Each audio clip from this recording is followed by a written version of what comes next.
નમસ્કાર વિદ્યાર્થી મિત્રો, વેલકમ ટુ જીપીએસસી ઓનલાઈન. મિત્રો, આજે જીપીએસસી ઓનલાઈનના યુટ્યુબ પ્લેટફોર્મ ઉપર આપણે એક નવા ટોપિક સાથે મળ્યા છીએ અને એ ટોપિકમાંથી અવારનવાર ક્વેશ્ચનો પૂછાયેલા છે અને એ ટોપિકનું નામ છે ગુજરાતની અંદર આવેલા તમામ સાંસ્કૃતિક વનો વિશે આજે વાત કરવી છે. સૌ પ્રથમ મિત્રો, આજે દિવાળીનો તહેવાર છે, તો સૌ પ્રથમ આપ તમામ મિત્રોને દિવાળીની ખૂબ ખૂબ શુભેચ્છાઓ. હેપી દિવાળી. આવનારું વર્ષ જે છે આપના માટે જે કંઈ આપની મનોકામનાઓ છે કે જે પરીક્ષા લેવાની એક ઈચ્છા છે આપ સભીની, તો આપણે ભગવાનને એક પ્રાર્થના કરીએ કે આપ બધાને આ નોકરીની જે તૈયારી કરી રહ્યા છો એની અંદર સફળતા મળે અને એક સારી નોકરી તમને મળી જાય. તો એ જ આશાઓ સાથે મિત્રો આ નવા વર્ષની શરૂઆત થશે. સાથે આજે દિવાળીનો પર્વ છે, રોશનીનો તહેવાર છે, તો આપનું જીવન પણ હંમેશા ખુશીઓથી ઝગમગાતું રહે એ જ મિત્રો તમને બધાને શુભેચ્છાઓ છે. વન્સ અગેન મિત્રો, પ્રશાંત ચૌહાણ અને જીપીએસસી ટીમ તરફથી આપ સબને હેપી દિવાળી અને તમારા ફેમિલીને પણ હેપી દિવાળી. તો મિત્રો, શરૂઆત કરીએ આજે લેક્ચરની ગુજરાતની અંદર આવેલા સાંસ્કૃતિક વનો. આની અંદર આપણે શું ભણીશું પહેલાં તો મિત્રો, સાંસ્કૃતિક વન એટલે શું, ગુજરાતની અંદર આ સાંસ્કૃતિક વનોના કેટલા પ્રકાર છે, એ સાથે ગુજરાતમાં કયા કયા સાંસ્કૃતિક વનો બનાવવામાં આવ્યા છે, એ તમામ સાંસ્કૃતિક વનો વિશે આપણે ચર્ચા કરવાની છે મિત્રો. તો સૌ પ્રથમ આ લેક્ચરની આપણે શરૂઆત કરીએ તો સૌ પહેલાં આપણે વાત કરવી છે સાંસ્કૃતિક વનો શું છે.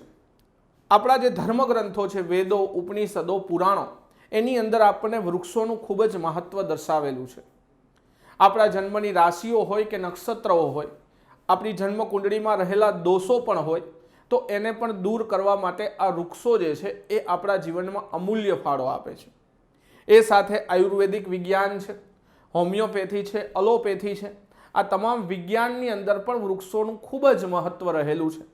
સાથે ધાર્મિક બાબતોની અંદર પણ આપણે વૃક્ષોની પૂજાઓ કરીએ છીએ. એ સિવાય આપણા પિતૃઓના મોક્ષાર્થે પણ આપણે વૃક્ષોની પૂજા કરીએ છીએ. તો આપણા જે માનવ જીવનની અંદર, ખાસ કરીને ભારતીય સંસ્કૃતિની અંદર આ વૃક્ષો છે એનું ખૂબ જ મહત્વ રહેલું છે. તો એના વિશે આજે આપણે ચર્ચા કરવી છે. પૌરાણિક ગ્રંથોની અંદર જેવા કે પુરાણો, ઉપનિષદો અને વેદો, એની અંદર સમાજ અને વૃક્ષો વચ્ચેના સંબંધોનો નિર્દેશ જોવા મળે છે. શેની અંદર? આ જૂની વાત છે, મતલબ કે પૌરાણિક યુગની અંદર પણ આપણે જોઈએ છીએ કે હડપ્પાકાલીન સભ્યતા દરમિયાન પણ આપણને વૃક્ષ પૂજાનું અસ્તિત્વના પ્રમાણ મળેલા છે. એ સાથે આપણા પૂર્વજોના વસવાટ અને સહવાસ એ વૃક્ષોના સાનિધ્યમાં થતો હતો. પહેલાના સમયમાં જ્યારે માનવી રખડતું જીવન જીવતો ત્યારે ઘણા વખત એ પોતે ગુફા જીવનની પહેલાની વાત છે, તો એ વૃક્ષો ઉપર નિવાસ કરતો હતો. ત્યારે એક વૃક્ષો એના માટે નિવાસ સ્થાન પણ હતું. એ સિવાય આ બધી જ બાબતો છે, આ બધી જ બાબતોના અભ્યાસ પરથી આપણે વૃક્ષોનું ઘણું બધું મહત્વ જાણેલું છે. એના વિશે આપણે વાત કરીએ તો આપણા જીવનની અંદર સુખ, શાંતિ, સમૃદ્ધિ અને આરોગ્ય, આ તમામ બાબતો માટે આપણા જીવનમાં વૃક્ષોની અગત્યતા રહેલી છે. જેમ કે મોટા ભાગના તહેવારો જે છે ભારતની અંદર ઉજવાય છે, એ તહેવારોની અંદર પ્રત્યક્ષ કે પરોક્ષ રીતે આપણે વૃક્ષ પૂજા કરીએ છીએ. એ સિવાય આપણે ખાસ અહીંયા તમે જોઈ શકો છો, વડની પૂજા હોય, પીપળની પૂજા હોય, આપણા મંદિરોની આજુબાજુ બિલ્લીના ઝાડ હોય તો એની પૂજા કરીએ છીએ. તો આવા આપણને પૂજાના ઘણા બધા પુરાવા પણ મળેલા છે અને અત્યારે પણ આધુનિક માનવ જીવનની અંદર પણ આ પૂજાપાઠ ઘણી જગ્યાએ આપણને જોવા પણ મળે છે. વૃક્ષોની માનવ સમાજ પર સીધી અસર થાય છે તેવી તમામ બાબતો આપણને આપણના પ્રાચીન ગ્રંથો ઉપરથી પણ જાણવા મળે છે. એ સિવાય જ્યોતિષ શાસ્ત્રની વાત કરીએ, વાસ્તુશાસ્ત્રની પણ વાત કરીએ અને સાથે આયુર્વેદ શાસ્ત્રની પણ વાત કરીએ. જ્યોતિષ શાસ્ત્રની અંદર આપણે વાત કરીએ તો આપણા જીવનની અંદર જે ગ્રહ દશાઓ હોય એ ગ્રહોના દોષ દૂર કરવા માટે પણ અમુક વૃક્ષોની પૂજા કરવાનું કહેવામાં આવે છે. એ સિવાય આયુર્વેદની અંદર તો વૃક્ષોનો બહુ બધો ઉપયોગ જણાવેલો છે. એ સિવાય ધાર્મિક બાબતોની અંદર વાત કરીએ, વાસ્તુશાસ્ત્રમાં જઈએ તો આપણા ઘરના આંગણાની અંદર તુલસી ક્યારો રાખીએ છીએ આપણે. તો કહેવાનો મતલબ આ વૃક્ષો આપણી જીવન સાથે સંપૂર્ણ રીતે સંકળાયેલા છે. એ સિવાય આપણે હમણાં જોઈ ગયા આયુર્વેદિક હોય, હોમિયોપેથી હોય, એલોપેથિક સારવારો છે, એમાં પણ જે દવાઓના ઉપયોગ થાય છે એમાં ઘણી બધી દવાઓ આ વૃક્ષોમાંથી બનાવવામાં આવે છે. એ સિવાય ઘણા બધા વનસ્પતિના વેલાઓ હોય, એના છાલ હોય, ફળ હોય, ફૂલ હોય, આનો ઉપયોગ કરીને આપણે ઘરેલું દવાઓનો પણ ઉપયોગ કરીએ છીએ સામાન્ય રોગોને દૂર કરવા માટે. ટૂંકમાં આ બધી જ બાબતો સાથે વૃક્ષો આપણા જીવન સાથે વણાયેલા છે. એ સિવાય કેટલાક વૃક્ષોનું વાવેતર કરવાથી કહેવાય છે અનિષ્ટ તત્વો દૂર થાય છે અને આપણા જીવન ઉપર કંઈક હકારાત્મક અસર જોવા મળે છે. એ સિવાય વૃક્ષો વાવી આવી અસરોને કદાચ આપણે વૈજ્ઞાનિક રીતે સંમત નથી થતા, વિજ્ઞાન આ બાબતોથી સંમત નથી, પરંતુ આપણા પુરાણો અને સાથે આપણા પરંપરાગત રીતે આ ચાલ્યા આવતા જે રીત રિવાજો છે, જે આપણા ડોહલિયાઓ કહી ગયા છે એમ કહી શકાય, જે આપણા વડવાઓ કહી ગયા છે, એ વડવાઓના જો આપણે માનીએ એને બાબતોને તો ઘણી બધી બાબતો આપણે ઘણી વખત સાર્થક થતી પણ જોવા મળતી હોય છે. પ્રાચીન ગ્રંથોની દર્શાવ્યા પ્રમાણે ગ્રહ, નક્ષત્ર અને રાશિઓ જે છે એ દરેક સાથે પોતાનું એક આરાધ્ય વૃક્ષ જોડાયેલું છે. 9 ગ્રહો હોય, આપણી 12 રાશિઓ હોય અને 27 નક્ષત્રો હોય. આ તમામ નક્ષત્રો સાથે, આ સાથે 9 ગ્રહો સાથે અને માનવ જીવનની જે 12 રાશિઓ છે એ રાશિઓ સાથે, દરેક રાશિ સાથે, નક્ષત્ર સાથે અને ગ્રહો સાથે કોઈના કોઈ વૃક્ષ જોડાયેલું છે. એ સિવાય આપણે વાત કરીએ આ બધી જ બાબતોને કેન્દ્રમાં રાખી ભારતીય પ્રાચીન સંસ્કૃતિને આપણે એના ઉપરથી વૃક્ષ વાવેતર કરતું જોવા મળે છે અને એ વૃક્ષો દ્વારા આપણા માનવ જીવનમાં ઘણી બધી હકારાત્મક અસરો પણ જોવા મળે છે. ભારતની વિવિધ સંસ્કૃતિઓને ધ્યાનમાં રાખી કરવામાં આવેલ વૃક્ષ વાવેતરોને સામાન્ય રીતે સાંસ્કૃતિક વનો કહેવાય છે. અહીંયા આપણને વ્યાખ્યા મળી ગઈ કે સાંસ્કૃતિક વનો કોને કહેવાય. તો મિત્રો, ભારતની વિવિધ સંસ્કૃતિઓ જે છે એ વિવિધ સંસ્કૃતિઓને ધ્યાનમાં રાખી કરવામાં આવતા વૃક્ષોના વાવેતરને આપણે શું કહીએ છીએ? સાંસ્કૃતિક વનો કહીએ છીએ. હાલ ગુજરાતની અંદર જે સાંસ્કૃતિક વનો છે આ આપણા ગુજરાતમાં વન મહોત્સવ અંતર્ગત અલગ અલગ જગ્યાએ દર વખતે કોઈના કોઈ સાંસ્કૃતિક વનનું નિર્માણ કરવામાં આવે છે. સૌ પ્રથમ વાત કરી તે અવકાશની અંદર ઘણા બધા ખડકાળ અને વાયુમય પિંડો છે. એમાં ઘણા બધા પોતે સૂર્યપ્રકાશના લીધે પોતે ચમકે છે અને એકબીજાથી ઘણા બધા અંતરે દૂર છે, જેની અંદર તારાઓ છે, ગ્રહો છે, નક્ષત્રો છે, આવી ઘણી બધી બાબતો છે. હવે ચોક્કસ ભ્રમણ કક્ષાની અંદર ગતિ કરતા આવા જે પિંડો છે, ખડકાળ પિંડો કે વાયુમય પિંડો, એને આપણે ગ્રહ તરીકે ઓળખી છીએ. ખગોળશાસ્ત્રના મત મુજબ જઈએ તો કેટલા ગ્રહો છે? તો આપણને બધાને ખબર છે બુધ, શુક્ર, પૃથ્વી, મંગળ, ગુરુ અને શનિ. આ જે આપણા ગ્રહો છે એ સિવાય યુરેનસ અને નેપચ્યુન, પ્લુટોને અત્યારે આપણે ગણતા નથી, પણ છતાં પણ આને જ્યોતિષ શાસ્ત્રની અંદર હજુ પણ ગ્રહ તરીકે આપણે માનીએ છીએ. મતલબ કે ટોટલ 9 ગ્રહોને આપણે માન્યતા છે, પણ હાલ વિજ્ઞાનની અંદર 9મા ગ્રહ તરીકે આપણે પ્લુટોની માન્યતા રદ કરી દીધી છે. સૂર્ય એક તારો છે અને ચંદ્ર જે છે એ પૃથ્વીની ફરતે ભ્રમણ કરે છે. મતલબ કે સૂર્ય તારો છે જેની ફરતે બધા જ ગ્રહો પરિભ્રમણ કરે છે અને ચંદ્ર પૃથ્વી ફરતે ભ્રમણ કરતો હોવાથી ચંદ્ર એ પૃથ્વીનો ઉપગ્રહ છે. એ સિવાય મિત્રો, જ્યોતિષ શાસ્ત્ર મુજબ આપણે વાત કરીએ તો કયા 9 ગ્રહો છે? જેની અંદર એક આવે છે સૂર્ય, ચંદ્ર, મંગળ, બુધ, ગુરુ, શુક્ર, શનિ, રાહુ અને કેતુ. આમ 9 જાતના ખગોળીય પિંડ જે છે એ જ્યોતિષ શાસ્ત્રમાં આપણને જોવા મળે છે. તમે જન્મ કુંડળી લો તો એની અંદર અલગ અલગ ગ્રહોની સ્થિતિ બતાવે, કયો ગ્રહ કયા સ્થાને છે એ તમને જાણી શકાય. તો કહેવાનો મતલબ એના ઉપરથી તમારું જે જ્યોતિષ દ્વારા જે રાશિફળ તૈયાર થાય છે, ભવિષ્યફળ તૈયાર થાય છે, એ આ ગ્રહોની હિલચાલના લીધે તૈયાર કરવામાં આવે છે. એ સિવાય રાહુ અને કેતુ ખરેખર કાલ્પનિક બિંદુઓ છે. આ શું છે? કાલ્પનિક બિંદુઓ, છતાં એને છાયા ગ્રહો તરીકે આપણે ઓળખાય છે. એ આપણા જો જન્મ કુંડળીમાં હોય તો એનો ઘણો બધો વિપરીત દોષ આપણને જોવા મળે છે. એ સિવાય ભારતીય પરંપરામાં એવી માન્યતા છે કે જુદા જુદા ગ્રહો અલગ અલગ નક્ષત્રની અંદર ભ્રમણ કરે છે અને એના લીધે આપણા માનવ જીવનની અંદર ઘણી બધી અલગ અલગ અસરો જોવા મળે છે. મતલબ કે જે ખગોળીય ઘટનાઓ છે એને કંઈક ને કંઈક માનવ જીવન સાથે સંબંધિત છે. તો આ બધી સંભાવનાઓ છે, એની પ્રતિકૂળ અસરો છે, એને દૂર કરવા માટે જ્યોતિષ શાસ્ત્રમાં ઘણા બધા ઉપાયો બતાવવામાં આવ્યા છે. એમાં એક ઉપાય પણ એવો પણ છે કે કોઈ વૃક્ષની ઉપાસના કરવાથી કોઈ ગ્રહ દોષ દૂર થાય છે. તો અહીંયા પણ તમને વૃક્ષનું મહત્વ જોવા મળે છે.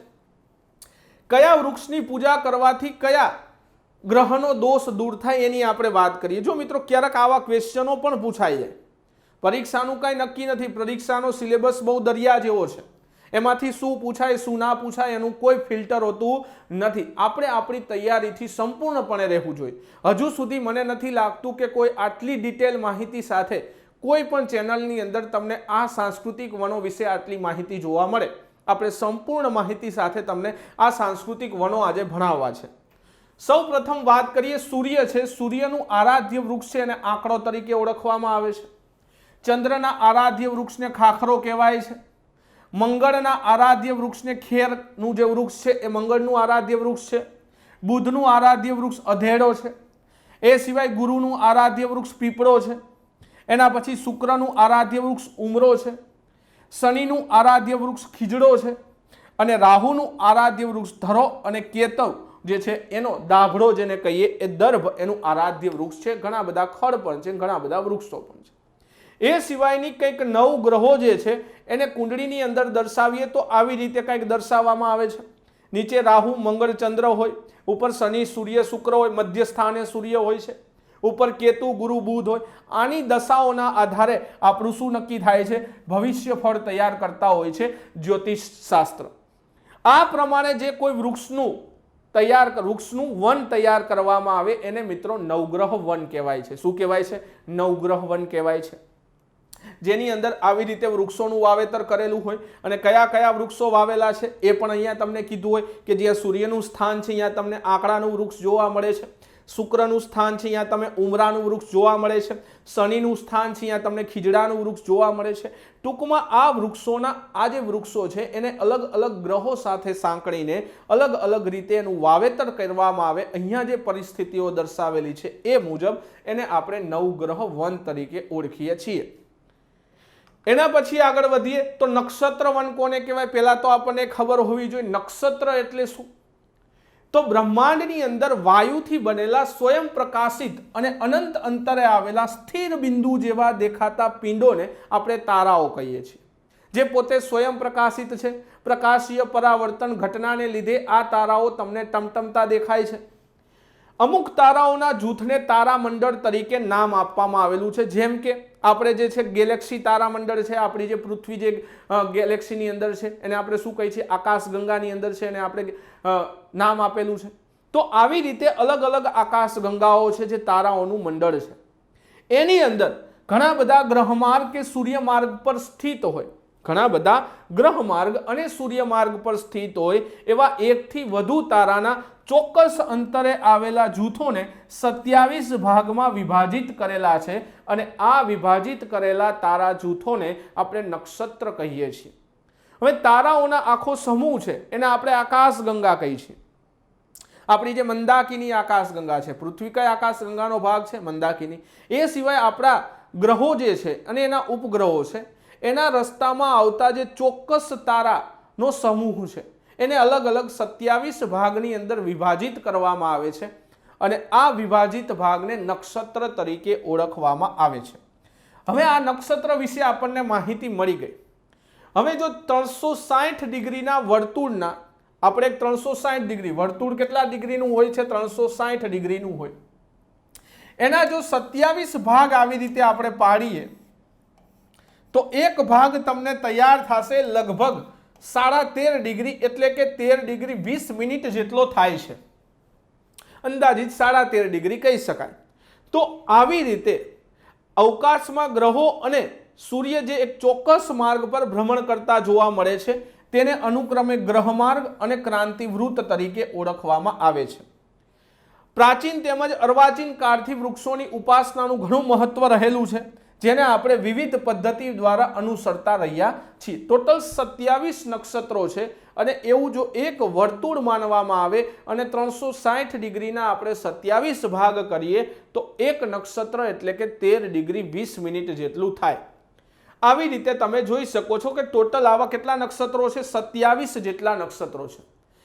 આ નક્ષત્રની અંદર દરેક નક્ષત્રનું એક આરાધ્ય વૃક્ષ વાવવામાં આવ્યું છે. જો આ મુજબ આપણે વૃક્ષો વાવીએ તો શું થશે? જે આપણા માનવ જીવન છે એની અંદર સમૃદ્ધિ આવશે. શું આવશે? સમૃદ્ધિ આવશે. તો જોઈએ આપણે કઈ રીતે આના કયા કયા નક્ષત્રો છે અને એનું કયું કયું આરાધ્ય વૃક્ષ છે. તો સૌ પ્રથમ આપણે વાત કરી અશ્વિની નક્ષત્ર. એનું આરાધ્ય વૃક્ષ છે એને ઝેર કોચલું કહેવાય છે. એને શું કહેવાય છે? ઝેર કોચલું. ભરણી નક્ષત્ર છે એનું આરાધ્ય વૃક્ષ છે આમળો. એના પછી કૃતિકા નક્ષત્ર છે એનું આરાધ્ય વૃક્ષ છે ઉમરો. કૃતિકા નક્ષત્રનું શું છે? ઉમરો એનું આરાધ્ય વૃક્ષ છે. એના પછી રોહિણી છે, આ રોહિણીનું આરાધ્ય વૃક્ષ જાંબુ છે. એના પછી મૃગશીર્ષ છે જેનું આરાધ્ય વૃક્ષ ખેરનું ઝાડ છે. શેનું છે? જેમાંથી આપણે કાથો બનાવીએ છીએ. એ સિવાય આદ્રા નક્ષત્ર જેનું કૃષ્ણ અર્જુન અગર અથવા તો શિશુ જેને કહેવાય એનું આરાધ્ય વૃક્ષ છે. એ સિવાય પુનર્વસુ નક્ષત્ર જેનું આરાધ્ય વૃક્ષ વાંસ છે. એના પછી પુષ્ય નક્ષત્ર જેનું આરાધ્ય વૃક્ષ પીપળો છે. એના પછી આશ્લેષા નક્ષત્ર જેનું આરાધ્ય વૃક્ષ નાગકેસર અને નાગચંપો છે. તો અહીંયા તમને કેટલાક શું બતાવેલા છે? નક્ષત્ર બતાવેલા છે અને અહીંયા એના આરાધ્ય વૃક્ષ બતાવેલા છે. જો આવી રીતે વર્તુળાકાર અલગ અલગ નક્ષત્રોને કલ્પના કરી અને આવી રીતે અલગ અલગ જો વૃક્ષોનું વાવેતર કરવામાં આવે અને આવી રીતે જે વન તૈયાર થાય એને આપણે નક્ષત્ર વન તરીકે ઓળખીએ છીએ. કયા વનથી ઓળખીએ છીએ? નક્ષત્ર વન કહેવાય છે. એ પછી અલગ અલગ બીજા નક્ષત્રો છે. જે મેઘા નક્ષત્ર છે એના આરાધ્ય વૃક્ષ વડ છે. ફાલ્ગુની નક્ષત્ર, પૂર્વ ફાલ્ગુની જેને કહેવાય છે ખાખરો, ઉત્તર ફાલ્ગુની જેને પીપળી કહેવાય છે એનું વૃક્ષ. એ સિવાય હસ્ત નક્ષત્રમાં જુઈ, પીળી જુઈ અને અરીઠા જે છે એનું આરાધ્ય વૃક્ષ છે. એ સિવાય ચિત્રા નક્ષત્રનું આરાધ્ય વૃક્ષ બિલીનું ઝાડ છે. સ્વાતિ નક્ષત્રનું આરાધ્ય વૃક્ષ છે અર્જુન સાદળ. એના પછી વિશાખા નક્ષત્ર છે એનું આરાધ્ય વૃક્ષ નાગકેસર અથવા તો વિકળો છે. અનુરાધા નક્ષત્ર જેનું બોરસલ્લી અને નાગકેસર એનું પણ આરાધ્ય વૃક્ષ છે. અને જ્યેષ્ઠા નક્ષત્રનું આરાધ્ય વૃક્ષ છે સીમડો. તો આવી રીતે અલગ અલગ નક્ષત્રોની સાથે અલગ અલગ આરાધ્ય વૃક્ષ જોડાયેલા છે. એના પછી મૂળ જે નક્ષત્ર છે જેમાં મૂળરાજ સોલંકીનો જન્મ થયો જેનું આરાધ્ય વૃક્ષ ગરમાળો અને સાલ છે. એના પછી પૂર્વસાઢા નક્ષત્ર જેમાં પાણીની નેતર જે છે એનું આરાધ્ય વૃક્ષ છે. એના પછી ઉત્તરસાઢા એનું ફણસ અને જમીનનું નેતર આ બંને એના આરાધ્ય વૃક્ષ છે. શ્રવણ નક્ષત્ર આંકડો પણ કેવો સફેદ આંકડો જે છે એનું આરાધ્ય વૃક્ષ છે. એ સિવાય ઘનિષ્ઠા નક્ષત્ર જેનું આરાધ્ય વૃક્ષ ખીજડો છે. એ સિવાય સતતારાકા નક્ષત્ર જેનું આરાધ્ય વૃક્ષ કદમનું ઝાડ છે. એના પછી પૂર્વ ભાદ્રપદ જેને આંબો એનું આરાધ્ય વૃક્ષ છે અને ઉત્તર ભાદ્રપદ એનું લીમડો અને અરીઠા આરાધ્ય વૃક્ષ છે. છેલ્લું નક્ષત્ર છે રેવતી નક્ષત્ર જેનું મહુડો એ શું છે? આરાધ્ય વૃક્ષ છે. તો આ તમામ આરાધ્ય વૃક્ષને આપણે એક વર્તુળાકાર વૃત્તની અંદર અલગ અલગ 27 ભાગ કરી અને જો ખૂણે વાવવામાં આવે અને આવી રીતે જે વન તૈયાર થાય એને આપણે નક્ષત્ર વન તરીકે ઓળખીએ છીએ. તો આ સાંસ્કૃતિક વનોના અલગ અલગ પ્રકાર છે. પહેલા આપણે નવગ્રહ વન કોને કહેવાય એ જોયું. એના પછી નક્ષત્ર વન કઈ રીતે તૈયાર થાય એની વાત કરી. એના પછી વાત કરીએ રાશિ વન. આપણા જીવનની 12 રાશિઓ છે. આ દરેક રાશિને 2.1 નક્ષત્ર એટલે કે કુલ 9 ચરણનો આની અંદર સમાવેશ થાય છે. ગ્રહ માર્ગ કે ક્રાંતિ વૃત્તના જો તમે 360 ડિગ્રીના 12 ભાગ કરો તો એક વિસ્તાર લગભગ 30 ડિગ્રી જેટલો થાય છે. કેટલા ડિગ્રી જેટલો થાય છે? 30 ડિગ્રી જેટલો થાય છે. અને આ રાશિમાં રહેલા નક્ષત્રો કે તારાઓના કાલ્પનિક બિંદુઓ દ્વારા જે આકારો રચાય છે તેના આધારે આ રાશિઓના નામ આપવામાં આવેલા છે. મોટા ભાગે આ આકારો જે છે મિત્રો એ કોઈ પ્રાણીઓના આકાર પ્રમાણે છે. એટલા માટે આપણા રાશિઓના નામ પણ કોઈ પ્રાણીઓ કે એના આકાર મુજબ આપવામાં આવેલા છે. શાસ્ત્રોમાં દરેક રાશિના આવા આરાધ્ય વૃક્ષો આપેલા છે. આપણી કેટલી રાશિઓ છે? ટોટલ 12 રાશિઓ છે. તો આ 12 રાશિઓના આરાધ્ય વૃક્ષ આપેલા છે. જો તેની વાવણી કરી સંવર્ધન કરવામાં આવે અને એનું રક્ષણ કરવામાં આવે તો એ રાશિના જાતકનો ઉદ્ધાર થાય છે એવું આપણા શાસ્ત્રની અંદર માનવામાં આવે છે. જોઈએ આપણે એવા વન જે તૈયાર થાય એને રાશિ વન કહેવાય. મતલબ કે રાશિ સાથે જો તમે એક વર્તુળાકાર તૈયાર કરો, એક વર્તુળાકાર વૃત્ત છે જેના 30 ડિગ્રીના ભાગ કરવામાં આવે, મતલબ ટોટલ 12 ભાગ કરવામાં આવે તો 30 ડિગ્રીનો એક ભાગ બને છે.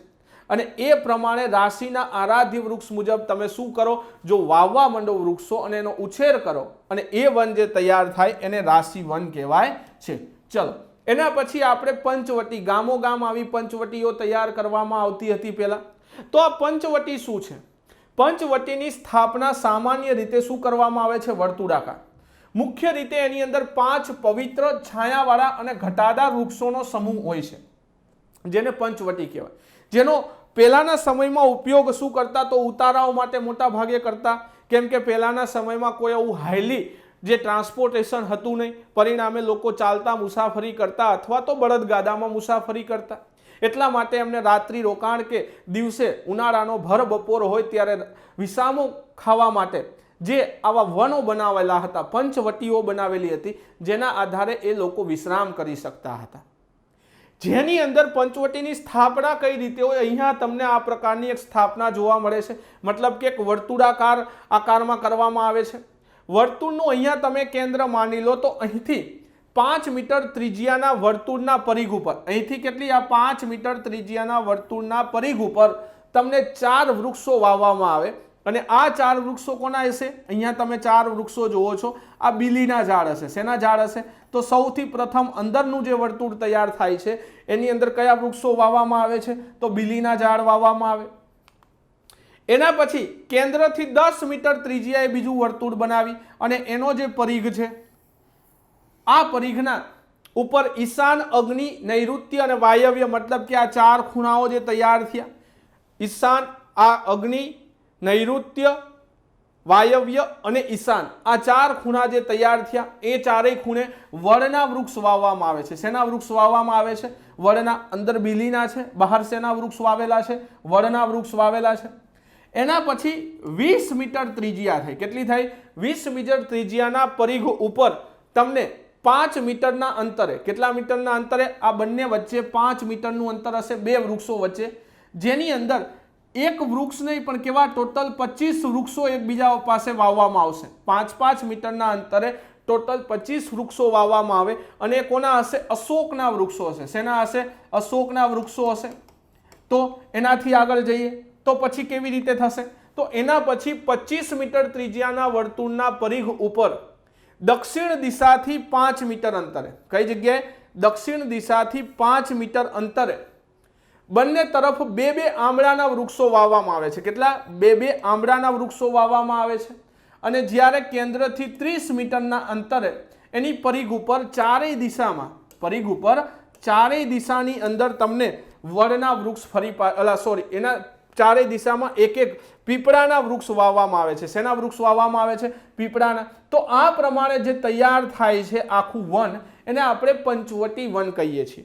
કુલ આની અંદર કેટલા વૃક્ષોની વાવણી કરવામાં આવે છે? 39 જેટલા વૃક્ષોની વાવણી તમને પંચવટી વનની અંદર કરવામાં આવે છે. તો આવો પ્રશ્ન ક્યારેક તમને પૂછાઈ જાય કે પંચવટી વનમાં ટોટલ કેટલા વૃક્ષો હશે? તો 39 વૃક્ષો હશે. હવે તમે મિત્રો જુઓ, આવી રીતે ઘટાદાર વૃક્ષો જો આવી રીતે વાવેલા હશે તો આનો ઘેરાબો કેવડો હશે, અને આ ઘેરાબાથી જે શીતળ છાંય મળે મિત્રો, એની અંદર વિસામો ખાવાની મજા કેવી હોય એ તમે કલ્પના કરી શકો છો. તો આવું જે વન છે એને આપણે કેવું કહેવાય છે? પંચવટી વન કહેવાય છે. એ સિવાય તીર્થંકર વન ક્યાં આવેલું છે? આપણને ખબર છે, આ તીર્થંકર વન આપણે તારંગા પર્વત ખાતે બનાવેલું છે. કઈ જગ્યાએ બનાવેલું છે? તારંગા પર્વત ખાતે આ પ્રકારનું એક તીર્થંકર વન આપણે તૈયાર કરેલું છે.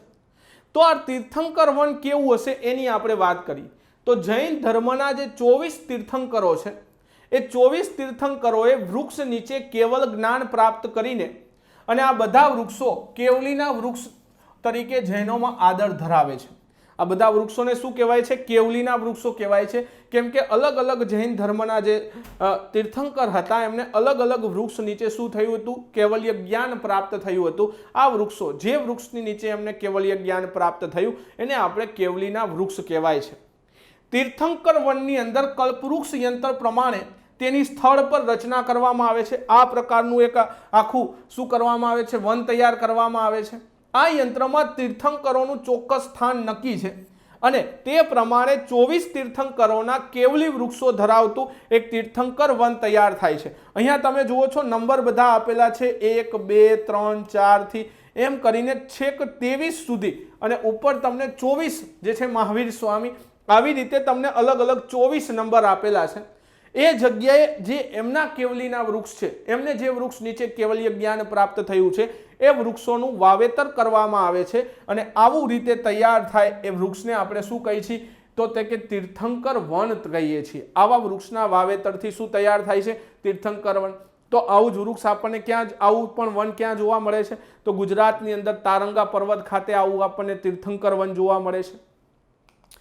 એના પછી જે 24 તીર્થંકરો છે એની આપણે વાત કરીએ તો સૌ પ્રથમ ઋષભદેવ સ્વામી છે, એમના માટેનું કેવલી વૃક્ષ છે વડ। એના પછી અજીતનાથ સ્વામી છે, એમનું કેવલીનું વૃક્ષ છે સપ્તપર્ણી। એના પછી સંભવનાથ સ્વામી છે, એમનું કેવલીનું વૃક્ષ છે સાલ। એના પછી અભિનંદન સ્વામી છે, એમનું કેવલીનું વૃક્ષ છે ચારોલી। એના પછી સુમતીનાથ સ્વામી છે, જેનું કેવલીનું વૃક્ષ દહિયા અથવા તો સપ્તપર્ણી છે। શ્રી પછી પદ્મપ્રભ સ્વામી છે, જેમનું કેવલીનું વૃક્ષ વડ છે। શ્રી સુપાર્શ્વનાથ સ્વામી, એમનું કેવલીનું વૃક્ષ શિરસ છે। શ્રી ચંદ્રપ્રભ સ્વામી સુલતાન ચંપો જે છે એ એમનું કેવલીનું વૃક્ષ છે। એના પછી આગળ વધી શ્રી સુવિધિનાથ સ્વામી, એમનું કેવલીનું વૃક્ષ બીલી છે। શીતલનાથ સ્વામી, એમનું કેવલીનું વૃક્ષ પીપળ છે। શ્રી શ્રેયાંશનાથ સ્વામી, એમનું કેવલીનું વૃક્ષ અશોક છે। શ્રી વાસુપૂજ્ય સ્વામી, એમનું કેવલીનું વૃક્ષ લોંદ્ર છે। શ્રી વિમલનાથ સ્વામી, એમનું કેવલીનું વૃક્ષ જાંબુ છે। શ્રી અનંતનાથ સ્વામી, એમનું કેવલીનું વૃક્ષ અશોક છે। ત્યાર પછી ધર્મનાથ સ્વામી, એમનું ખાખરો। શાંતિનાથ સ્વામીનું દેવદાર। અને હવે જે તીર્થંકરો છે એ આપણે યાદ રાખવાના છે, જેમ કે કુંથુનાથ સ્વામી છે, એમનું લોંદ્ર છે। અમરનાથ સ્વામી આંબો છે। મલ્લીનાથ સ્વામી, જેને અશોક તરીકે આપણે ઓળખી છે। એ સિવાય સુરવત સ્વામી, જેને સોન ચંપો કહેવાય છે। એ સિવાય નેમિનાથ, જેમનું બોરસલ્લી। નેમિનાથને કયા વૃક્ષ નીચે કેવલ્ય જ્ઞાન પ્રાપ્ત થયું હતું? તો બોરસલ્લીના વૃક્ષ નીચે। એ સિવાય નેમિનાથ, આ બંને અલગ અલગ છે, નામીનાથ છે અને નેમિનાથ, એટલે કે એક નેતર છે। એ સિવાય પાર્શ્વનાથ સ્વામી, એમનું કેવલીનું વૃક્ષ ધાવડી છે। અને બધાને યાદ છે મહાવીર સ્વામીને સાલ વૃક્ષ નીચે કેવલ્ય જ્ઞાન પ્રાપ્ત થયું હતું, તો એમનું કેવલીનું વૃક્ષ છે સાલ। તો આવી રીતે જે અલગ અલગ 24 તીર્થંકરો છે જૈન ધર્મની અંદર, એ 24 તીર્થંકરોને જે વૃક્ષ નીચે કેવલ્ય જ્ઞાન પ્રાપ્ત થયું એને આધારે આ કેવલીના વૃક્ષ નક્કી કરેલા છે। અને આ તમામ વૃક્ષોને આધારે એક તીર્થંકર વન તૈયાર થાય છે, જેની અંદર તમામ કેવલી વૃક્ષો હોય છે। અને આ વન એટલે કે તીર્થંકર વન। તો આ એક બીજો પ્રકાર થયો સાંસ્કૃતિક વનોનો, તીર્થંકર વન। અગાઉથી આપણે જોતા આવી પહેલેથી હજુ એક વખત નવગ્રહ વન વિશે વાત કરી, નક્ષત્ર વન વિશે વાત કરી, રાશિ વન વિશે વાત કરી। એના પછી આપણે જોઈ ગયા પંચવટી વન વિશે વાત કરી, અને અત્યારે આપણે તીર્થંકર વન વિશે માહિતી લીધી। તો આવા અલગ અલગ પ્રકારના સાંસ્કૃતિક વન આપણને જોવા મળે છે। એ સિવાય આપણને બીજું પણ વન જોવા મળે, જેને આપણે સપ્તર્ષિ વન કહેવાય છે। શું કહેવાય છે? સપ્તર્ષિ વન તરીકે ઓળખી છે। પૌરાણિક કથાઓ મુજબ ભારતના મુખ્ય 7 ઋષિઓના નામો જે છે એને સપ્તર્ષિના તારા સાથે સંકળાયેલ છે। શેના મુજબ જોઈએ? તો કે પૌરાણિક કથાઓ મુજબ ભારતના મુખ્ય 7 ઋષિઓના નામો જે છે એ સપ્તર્ષિ તારાઓ સાથે સંકળાયેલ છે। ઉત્તર દિશામાં ધ્રુવના તારાની નજીક 7 તારાઓનો સમૂહ જે ઈશાન દિશામાં ઉગીને વાયવ્ય દિશામાં અસ્ત પામતો જણાય છે। જો મિત્રો યાદ રાખીશું, સપ્તર્ષિ તારા જૂથની વાત છે, એ ધ્રુવના તારાની નજીક આવેલો છે। જો તમે આકાશમાં જોવા માંગો તો સૌ પ્રથમ જો તમે ધ્રુવનો તારો શોધી લો તો તમને સપ્તર્ષિ તારા જૂથ મળી જશે આસાનીથી। હવે એ સપ્તર્ષિ તારા જૂથ છે તમને ઊંધા પાંચડા જેવું લાગે છે। કેવું લાગે છે? ઊંધા પાંચડા જેવું। હવે તમે વાત કરો, એને ટોટલ 7 તારાઓનો સમૂહ છે। કેટલા? 7 તારાઓનો સમૂહ છે, જે ઈશાન દિશામાં ઉગે છે। કઈ દિશામાં? ઈશાન દિશા। હવે તમને ખબર હોવી જોઈએ ઈશાન દિશા કોને કહેવાય? તો આપણી આ મુખ્ય 4 દિશા છે ને, આ સબ દિશાઓ જે છે, જેને આને અગ્નિ કહેવાય, એના પછી આને કહેવાય છે નૈઋત્ય, એના પછી આને કહેવાય છે વાયવ્ય, અને આને કહેવાય છે ઈશાન। તો ઈશાન દિશાથી તમને ઉગતો જણાય અને વાયવ્ય દિશાની અંદર તમને અસ્ત પામતો જણાય છે આ સપ્તર્ષિ તારા જૂથ। સપ્તર્ષિ તરીકે ઓળખાય છે અને ધાર્મિક ગ્રંથોની અંદર આનું ઈષ્ટ વનસ્પતિ સાથે વિસ્તૃત વર્ણન તમને જોવા મળે છે। તો આની અંદર ટોટલ 7 ઋષિઓ છે। આ 7 ઋષિઓના નામ તમને ખબર હોવી જોઈએ। સપ્તર્ષિની 7 ઋષિઓ કયા કયા છે? એક છે કશ્યપ, બીજા છે અત્રિ, એના પછી છે ભારદ્વાજ, એના પછી છે વિશ્વામિત્ર, એના પછી છે ગૌતમ, એના પછી છે વશિષ્ઠ, અને એના પછી છે જમદગ્નિ। આ જે 7 ઋષિઓ છે, આ 7 ઋષિઓના સમૂહ જે છે એ તારા સમૂહને આપણે સપ્તર્ષિ તારા જૂથ તરીકે ઓળખી છે। જેમાં કશ્યપ ઋષિ સાથે તુલસી અને અરસીનું વૃક્ષ જોડાયેલું છે. અત્રિ ઋષિ સાથે અગથિયો અને કમળનું વૃક્ષ જોડાયેલું છે. ભારદ્વાજ ઋષિ સાથે અધેડો અને સોપારીનું વૃક્ષ જોડાયેલું છે. વિશ્વામિત્ર ઋષિ સાથે બિલી અને અનંતમૂળનું વૃક્ષ જોડાયેલું છે. ગૌતમ ઋષિ સાથે ધતુરો અને ચમેલીનું વૃક્ષ જોડાયેલું છે. અને વશિષ્ઠ ઋષિ સાથે સમી અને તુલસીનું વૃક્ષ તથા જમદગ્નિ ઋષિ સાથે દુર્વા અને માલતીના વૃક્ષો જોડાયેલા છે. આકાશમાં દ્રષ્ટિમાન થતા આ તારાઓની કૃતિમાં સપ્તર્ષિ વન તૈયાર કરવામાં આવે છે. મતલબ કે આ આકારની અંદર આવા અલગ અલગ વૃક્ષો છે એને વાવવામાં આવે અને આ વાવેતર મુજબ જે વન તૈયાર થાય એને આપણે સપ્તર્ષિ વન કહીએ છીએ. તો આ એક બીજા વનનો પ્રકાર જોયો. સાંસ્કૃતિક વનમાં એક નવો પ્રકાર ભણ્યા આપણે, સપ્તર્ષિ વન. એના પછી આપણે નવો વનનો પ્રકાર ભણવો છે, શ્રીપર્ણી વન. હિન્દુ શાસ્ત્રમાં જણાવ્યા મુજબ શ્રીપર્ણીના વૃક્ષમાં દેવી લક્ષ્મીનો વાસ છે. કોનો વાસ છે મિત્રો? દેવી લક્ષ્મીનો વાસ છે. આ વૃક્ષના સ્થળે પવિત્ર વાતાવરણ સર્જાય છે. તેથી દેવી લક્ષ્મીનો ભગવાન વિષ્ણુ સાથે આવા સ્થળે નિવાસ થાય છે અને પરિણામે આ જે શ્રીપર્ણી વન છે એની અંદર આ વૃક્ષો વાવીને લોકો જો એનું ઉછેર કરે, સંરક્ષણ કરે, પૂજા કરે તો એના ઘર સંસારમાં બરકત આવે છે, સાથે એના જીવનની અંદર શાંતિ અને સમૃદ્ધિ આવે છે. એટલે જીવનની અંદર શાંતિ, સમૃદ્ધિ અને લક્ષ્મીનો વાસ થાય એના માટે થઈને આ શ્રીપર્ણી વન બનાવવામાં આવતું હોય છે. તો શ્રીપર્ણી વન આ પણ એક સાંસ્કૃતિક વનનો પ્રકાર છે. આ પ્રકારનું એક વન તૈયાર થાય. એના પછી વન કરીએ છીએ આરોગ્ય વન. આ ગુજરાત સરકાર દ્વારા ઘણા બધી જગ્યાએ આવા નાના નાના આરોગ્ય વન તૈયાર કરેલા છે. મુખ્ય હેતુ શું છે? તો આની અંદર આપણા આરોગ્યની કાળજી માટે ઘણી બધી વનસ્પતિઓ ઉપયોગી છે, ઘણા બધા વૃક્ષો ઉપયોગી છે, ઘણા બધા વેલાઓ ઉપયોગી છે. આ વેલાઓ, વૃક્ષોનો અને ઝાડ અને છોડપાન જે છે એનો ઉછેર તમને આ આરોગ્ય વનની અંદર કરવામાં આવે છે. આવા આરોગ્ય વન ઘણા બધા છે જેની અંદર મોટા ભાગે ઔષધીય વનસ્પતિનો ઉપયોગ કરવામાં આવે છે. શુંનો ઉપયોગ કરવામાં આવે છે? વનસ્પતિનો ઉપયોગ. જેમ કે બ્રાહ્મી વનસ્પતિ છે એ સ્મરણ શક્તિ માટે જરૂરી છે. સર્પગંધા અને અશોક વનસ્પતિ જે છે એ હૃદય રોગ સામે રક્ષણ આપે છે. તો આવી ઘણી બધી વનસ્પતિઓ છે કે જેમ કે તણાવ દૂર કરવા માટે આમળા ઉપયોગી છે. સોનામુખી જે ઔષધિ છે અપચા માટે ઉપયોગમાં આવે છે. ગુગળ અને ગળો હાથ પગના સાંધાના રોગોને દૂર કરવા ઉપયોગી છે.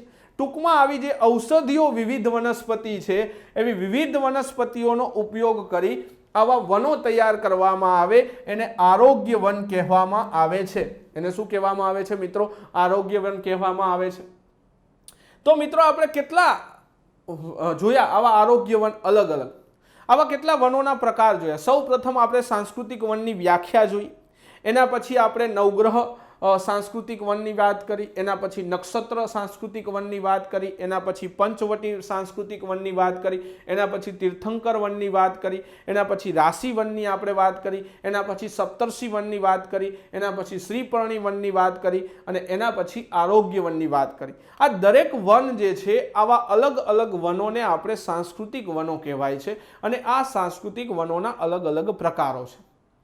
હવે આ સાંસ્કૃતિક વનો જે છે એને બનાવવાનો હેતુ શું છે? ઘણી વખત મિત્રો જીપીએસસીમાં પણ આવો પ્રશ્ન પૂછી શકે ગમે ત્યારે, કેમ કે આ ગુજરાત માહિતી નિયામક ખાતાની જ પુસ્તિકામાંથી આ ડેટા લીધેલો છે. તો ઓફકોર્સ મિત્રો પ્રશ્ન પણ બની શકે, મેન્સમાં પણ બની શકે, પરીક્ષામાં પ્રશ્ન પણ પૂછાઈ શકે. તો મિત્રો એના હેતુઓ શું છે કે ગુજરાત સરકાર દ્વારા અત્યારે જે વન મહોત્સવ અંતર્ગત સાંસ્કૃતિક વનોનું આયોજન કરવામાં આવે છે એ સાંસ્કૃતિક વનો જે છે એનો મુખ્ય હેતુ જણાવી અને એના અલગ અલગ પ્રકારો વિશે ચર્ચા કરો. શા માટે માનવ જીવન ઉપર સકારાત્મક અસરો કરે છે? તો આવી બધી જ બાબતોનો ઉલ્લેખ તમે આની અંદર કરી શકો છો. તો હેતુઓની વાત કરી કે ધાર્મિક એટલે કે ધર્મ સાથે રિલેટેડ જે ઔષધિઓ છે અને સાથે આયુર્વેદિક શાસ્ત્ર સાથે સંકળાયેલી જે કોઈ ઔષધીય વનસ્પતિઓ છે એના વિશે લોકોને વધુ માહિતગાર કરવા. એ સિવાય આ સાંસ્કૃતિક વન બનાવવાથી શું થશે તો કે વૃક્ષ આચ્છાદિત વિસ્તાર જે છે એમાં વધારો થશે. આ પણ એક વસ્તુ વધશે જેમાં લોકોની પણ ભાગીદારી વધશે.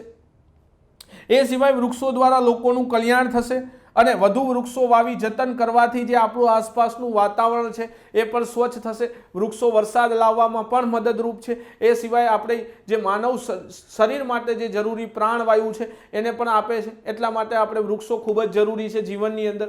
એ સિવાય લોકો પ્રત્યે લોકો માટે વૃક્ષો પ્રત્યે પ્રેમ ભાવના જે છે એ જાગૃત થશે આનાથી. એ સિવાય જૈવિક વિવિધતા અને પર્યાવરણમાં પણ સુધારો થશે. વૃક્ષોના વાવેતરથી પ્રદૂષણ ઘટશે, જેના લીધે હવા શુદ્ધ બનશે. એ સિવાય ધાર્મિક સ્થળોનો વિકાસ થશે. જેમ આપણને હરિયાળી ગમે છે, જેવી જે જગ્યાએ હરિયાળી હશે અહીંયા આપણને ટુરિસ્ટ પ્લેસનો પણ ડેવલપમેન્ટ થશે.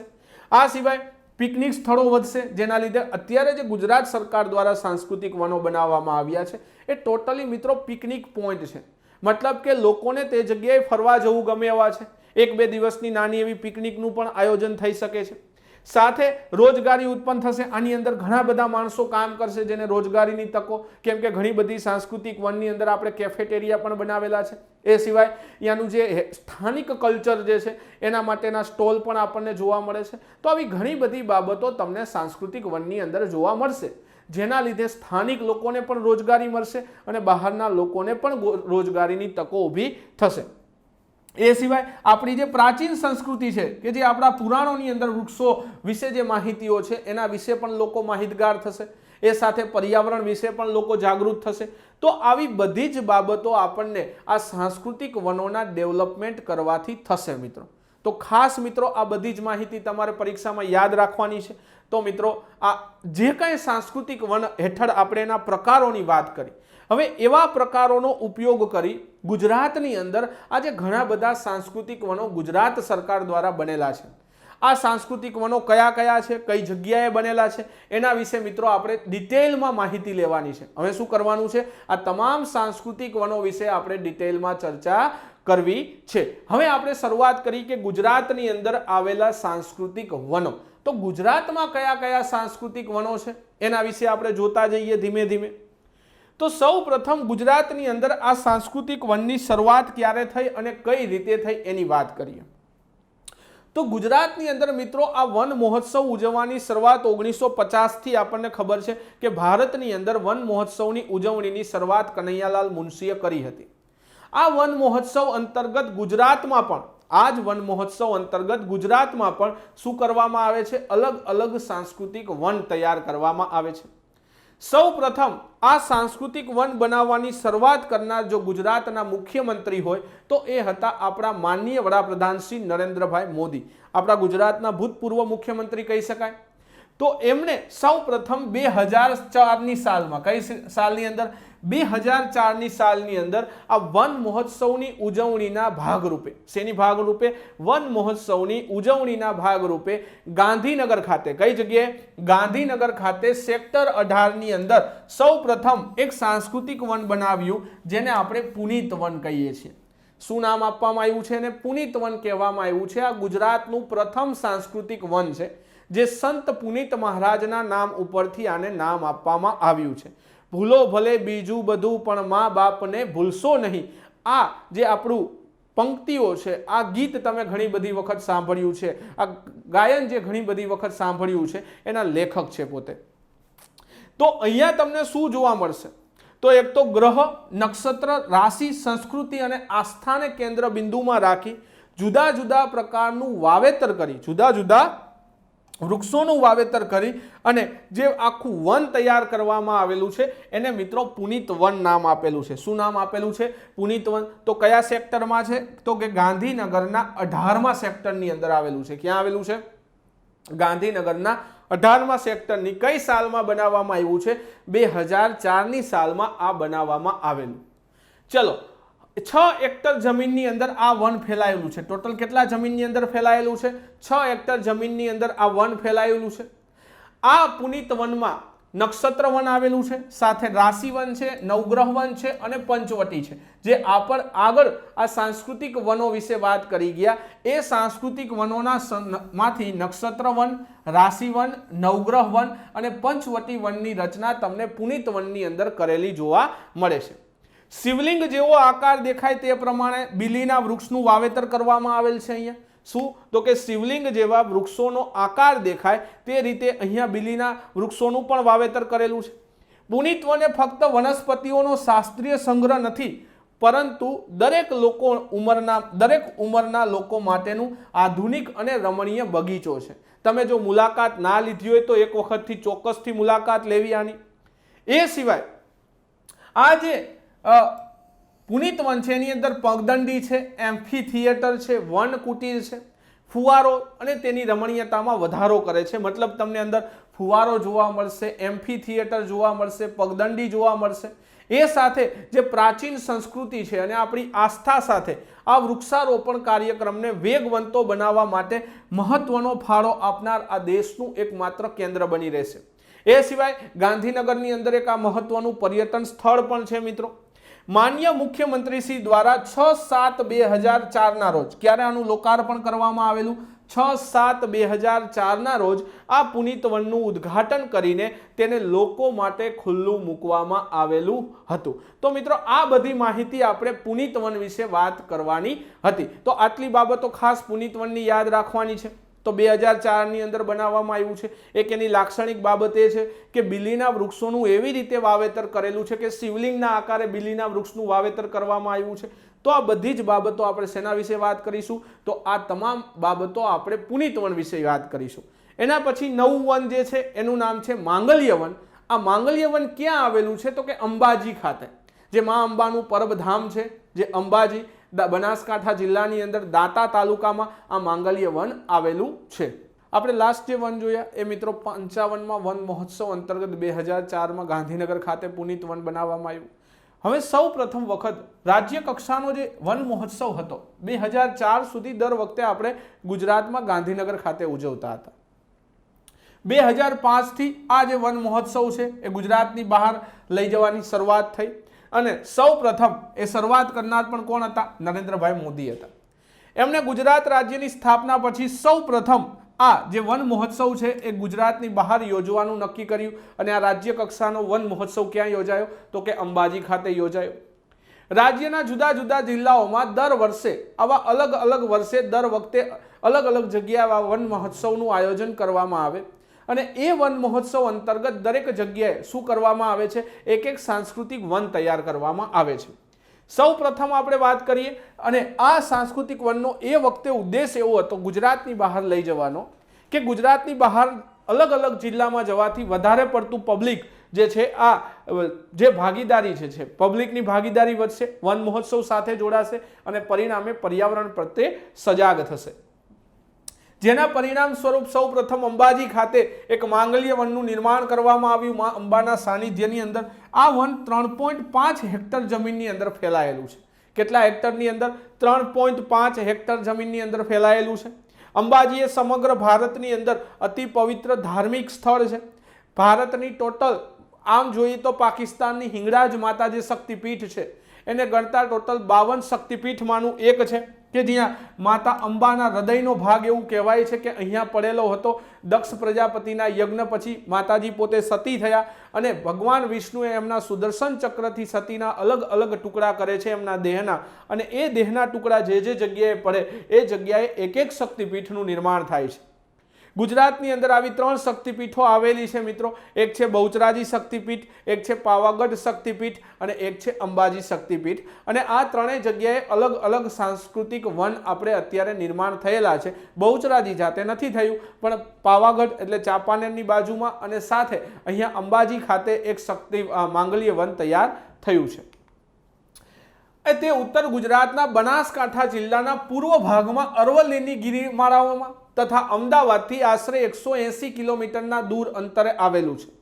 અહીંયા ભાદરવા મહિનાની અંદર ભાદરવા સુદ પૂનમના દિવસે માં અંબાના દર્શન કરવા માટે લાખો લોકો ઉમટી પડે છે અને સાથે આ જે વૃક્ષ વાટિકા તૈયાર કરવામાં આવી છે જેની અંદર નક્ષત્ર વન, નવગ્રહ વન અને રાશિ વન બનાવવામાં આવેલા છે એની મુલાકાત લે છે. નવપરણિત આની લાક્ષણિકતા શું છે યાદ રાખીશું. નવપરણિત 501 નવયુગલો દ્વારા. કોના દ્વારા?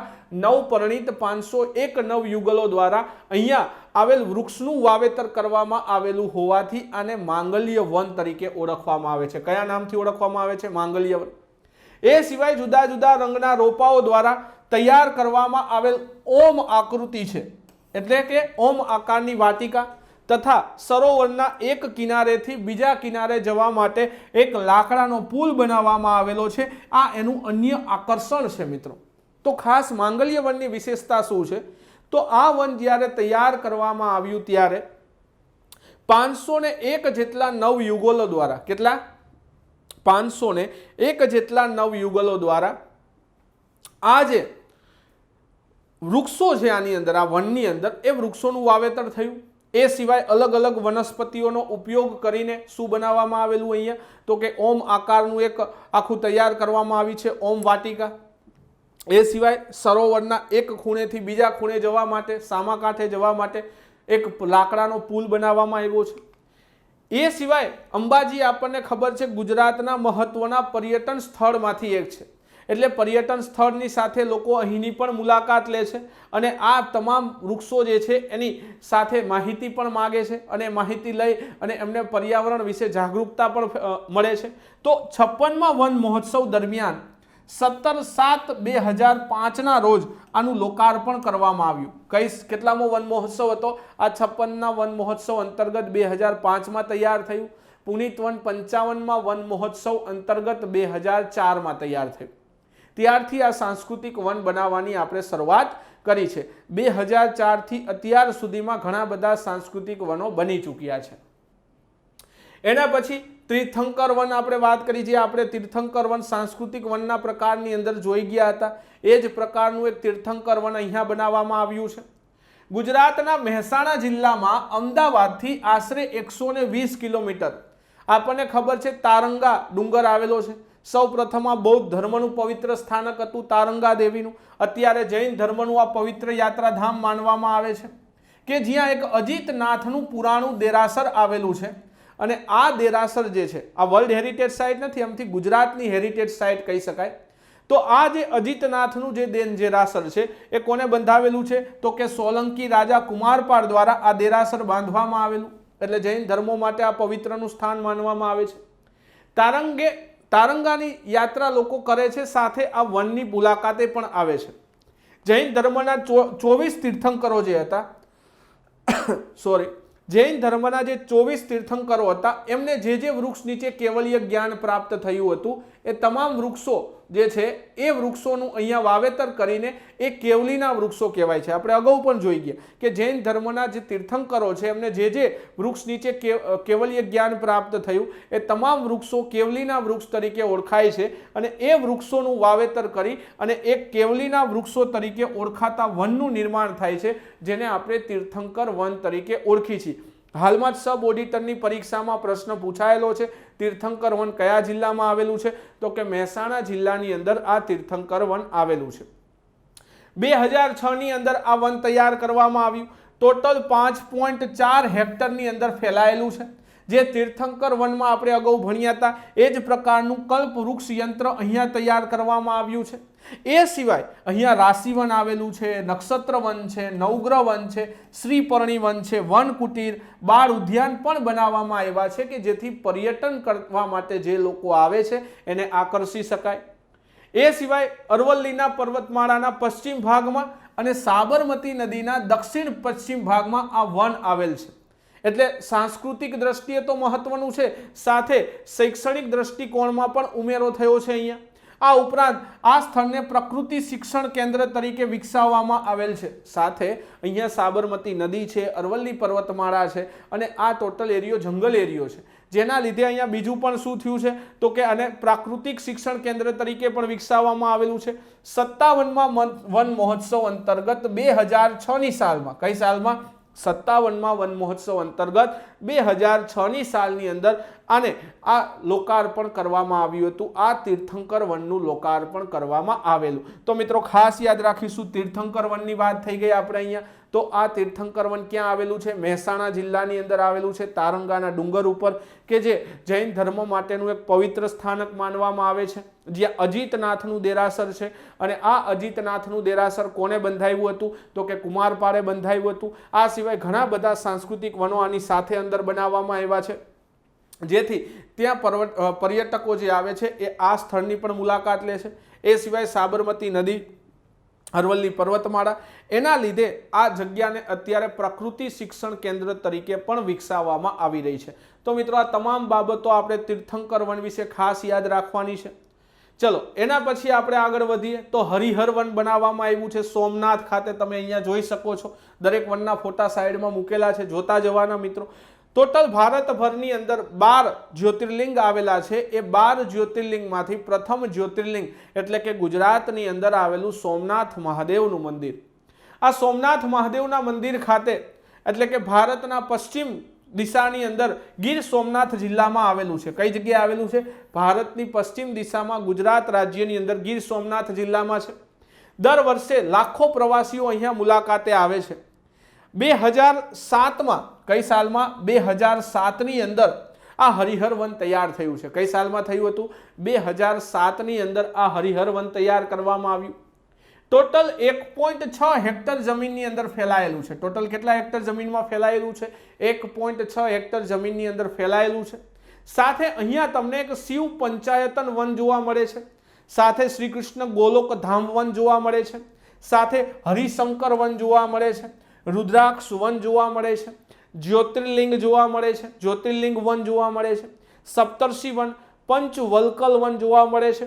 સ્મૃતિ વન જેવી વૃક્ષ વાટિકાઓ તમને આ હરિહર વનની અંદર જોવા મળે છે. ક્યાં આવેલું છે આ હરિહર વન? તો યાદ રાખીશું ગીર સોમનાથ જિલ્લાની અંદર દરિયા કિનારે આ વન બનાવવામાં આવ્યું છે. એટલે પ્રાકૃતિક અને રમણીય જગ્યાએ આ વન તૈયાર થયું છે. એ સાથે બીજી વાત કરીએ હરિહર વનની. હવે તે એક નાનું સાંસ્કૃતિક વન હોવા છતાં સોમનાથ મંદિરની બાજુમાં હોવાથી આનો ખૂબ જ વિકાસ થયો છે. 58માં વન મહોત્સવ અંતર્ગત 23/7/2007ના રોજ ગુજરાતના મુખ્યમંત્રી દ્વારા આનું લોકાર્પણ કરવામાં આવે છે. તો એક મહત્વનું વન કહી શકાય હરિહર વન. તો સૌપ્રથમ હજુ એકવાર વાત કરી પુનિત વનની, આપણે વાત કરી. એના પછી આપણે વાત કરી માંગલ્ય વનની વાત કરી. એના પછી આપણે તીર્થંકર વનની વાત કરી અને એના પછી આપણે જોયું હરિહર વન. તો અલગ અલગ આપણે વન જોયા છે અને એકવાર રિકોલ કરી દઈએ આપણે. પુનિત વન ક્યાં છે? ગાંધીનગર ખાતે છે. માંગલ્ય વન અંબાજી ખાતે છે. તીર્થંકર વન તારંગા ખાતે આવેલું છે. હરિહર વન સોમનાથ ખાતે આવેલું છે. 55માં વન મહોત્સવથી આની શરૂઆત થઈ છે. કેટલામાં? 55માં વન મહોત્સવથી 2004ની સાલમાં શરૂઆત થઈ. એના પછી 56મો આવે, 57મો આવે અને આ છેલ્લું વન છે 18મા વન મહોત્સવ અંતર્ગત 2007ની અંદર ગીર સોમનાથના સોમનાથ જ્યોતિર્લિંગ ખાતે દરિયા કિનારે આનું લોકાર્પણ કરવામાં આવેલું હતું. તો હરિહર વન યાદ રાખીશું ક્યાં આવેલું છે? સોમનાથ ખાતે આવેલું છે. એના પછી બીજું આવેલું છે ભક્તિવન ચોટીલા ખાતે. ક્યાં આવેલું છે? ભક્તિવન ચોટીલા ખાતે. કેટલામો વન મહોત્સવ હતો? તો કે 59મા વન મહોત્સવ અંતર્ગત 2008ની અંદર, કઈ સાલમાં? 2008ની સાલમાં સુરેન્દ્રનગર જિલ્લાના ચોટીલા ખાતે, કઈ જગ્યાએ? સુરેન્દ્રનગર જિલ્લાના ચોટીલા ખાતે આ ભક્તિવન તૈયાર કરવામાં આવ્યું છે. કઈ જગ્યાએ છે? સુરેન્દ્રનગર જિલ્લાના ચોટીલા ખાતે આ ભક્તિવન તૈયાર થયું. રાષ્ટ્રીય ધોરીમાર્ગ નંબર 8 ઉપર અમદાવાદથી આશરે 170 કિલોમીટર જેટલું દૂર આ યાત્રાધામ આવેલું છે. ચામુંડ માતાનું પ્રસિદ્ધ સ્થાનક માનવામાં આવે છે. એવું કહેવાય છે મા દુર્ગાએ અહીંયા ચંડમુંડનો વધ કરેલો હોવાથી મા ચામુંડા તરીકે અહીંયા ડુંગર ઉપર બિરાજમાન છે. આ સાથે માંડવની ટેકરીઓનું સૌથી ઊંચું શિખર માનવામાં આવે છે ચોટીલાનો ડુંગર. એક અગ્નિકૃત ખડક માનવામાં આવે છે. કેવો છે? આ લાવાના પ્રસ્ફોટનથી બનેલો ખડક છે એવું માનવામાં આવે છે. ચોટીલા ડુંગર ઉપર મા ચામુંડાનું પ્રસિદ્ધ સ્થાનક છે. ગુજરાતની અંદર 2 ચામુંડમાના પ્રસિદ્ધ સ્થાનક આવેલા છે. એક ચોટીલા ખાતે છે, બીજું ઊંચા કોટડા મહુવા ખાતે આવેલું છે, જ્યાં કાળિયા ભીલની કોઠીઓ પણ આવેલી છે. એ સિવાય વર્ષે લાખો શ્રદ્ધાળુ, ખાસ કરીને પૂનમના દિવસે અહીંયા પુષ્કળ પબ્લિક મુલાકાત લેતું હોય છે. 12 એકર જેટલા વિસ્તારની અંદર 3 ભાગની અંદર આને વહેંચવામાં આવ્યું છે. કેટલા વિસ્તારમાં છે? 12 એકર વિસ્તારની અંદર ફેલાયેલું છે. 3 ભાગ કેવા છે? એક તુલસી કુંડ છે, એક ભક્તિવન છે અને ત્રીજું છે પુનિત વન. આ 3 અલગ અલગ ભાગની અંદર આ જે વન છે એ વિભાજિત કરેલું છે. ઉપરાંત અહીંયા રોપા વિતરણ કેન્દ્ર આવેલું છે. સાથે વન કુટીર અને ફુવારો પણ બનાવવામાં આવેલ છે. આવો ફુવારો તમને જોવા મળશે. સાથે તમને રોપા વિતરણ કેન્દ્ર અને વન કુટીર પણ જોવા મળે છે. એ સિવાય નિરોગી બાળ વર્ષને ધ્યાનમાં રાખી, જો આની લાક્ષણિકતા યાદ રાખીશું, નિરોગી બાળ વર્ષને ધ્યાનમાં રાખી આયુર્વેદિક મહત્વ ધરાવતી વિવિધ વનસ્પતિઓનું નિરોગી બાળવન અહીંયા ઊભું કરવામાં આવ્યું છે. તો ખાસ યાદ રાખીશું, પરીક્ષામાં પોઈન્ટ બને કે કયા સાંસ્કૃતિક વનની અંદર ગુજરાત સરકાર દ્વારા નિરોગી બાળ વર્ષને ધ્યાનમાં રાખી નિરોગી બાળ વન ઊભું કરવામાં આવ્યું છે. તો એ છે ભક્તિવન. એ સિવાય ચોટીલા ખાતે આ વન પ્રવાસીઓ માટે ખૂબ જ જોવાલાયક છે. ટોટલ ભક્તિવન જે છે મિત્રો 5.8 હેક્ટરની અંદર ફેલાયેલું છે. કેટલા વિસ્તારની અંદર ફેલાયું છે? તો કે 5.8 હેક્ટરની અંદર આ ભક્તિવન ફેલાયેલું છે. 59માં રાજ્ય કક્ષાના વન મહોત્સવ અંતર્ગત, કેટલામાં? 59માં રાજ્ય કક્ષાના વન મહોત્સવ અંતર્ગત 2008ની સાલમાં, કઈ સાલમાં? 2008ની સાલમાં આ વનનું લોકાર્પણ કરવામાં આવેલું હતું. તો 5મું વન જોયું મિત્રો આપણે, ભક્તિવન. ક્યાં આવેલું છે? ચોટીલા ખાતે. કયા જિલ્લામાં છે? સુરેન્દ્રનગર જિલ્લામાં. કેટલામો વન મહોત્સવ હતો? 59મો વન મહોત્સવ. સાલ કઈ છે? તો કે 2008 છે. એ સિવાય આની લાક્ષણિકતા તો કે નિરોગી બાળવન અહીંયા આવેલું છે. જે નિરોગી બાળ વર્ષને ધ્યાનમાં રાખી આ બાળવન અહીંયા તૈયાર કરવામાં આવ્યું છે. એના પછી આગળ વધીએ, શ્યામલ વન. 2009ની અંદર ચોમાસામાં 60મા વન મહોત્સવની ઉજવણી કરવામાં આવી. કઈ સાલની અંદર? 2009ની અંદર ચોમાસામાં શું કરવામાં આવ્યું? તો કે 60મા વન મહોત્સવની ઉજવણી કરવામાં આવી. એ ઉજવણી ક્યાં થઈ? તો કે સાબરકાંઠા જિલ્લાના શામળાજી ખાતે. કઈ જગ્યાએ? શામળાજી ખાતે. આપણને ખબર છે કાળિયા ઠાકોરની મૂર્તિ આવેલી છે જેના હાથમાં ગદા છે, એટલા માટે આને ગદાધરપુરી તરીકે ઓળખી છે. મેશ્વો નદીના કાંઠે આવેલું છે.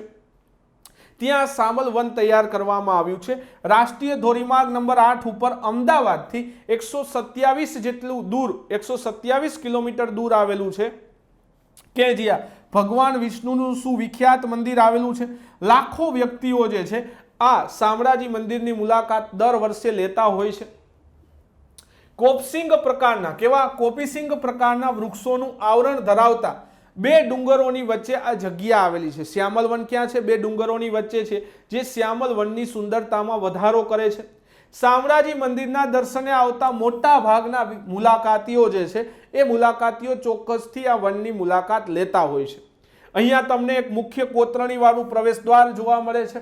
સાથે ભગવાન વિષ્ણુના 10 અવતારોનું પ્રદર્શિત કરતું દશાવતાર વન જોવા મળશે.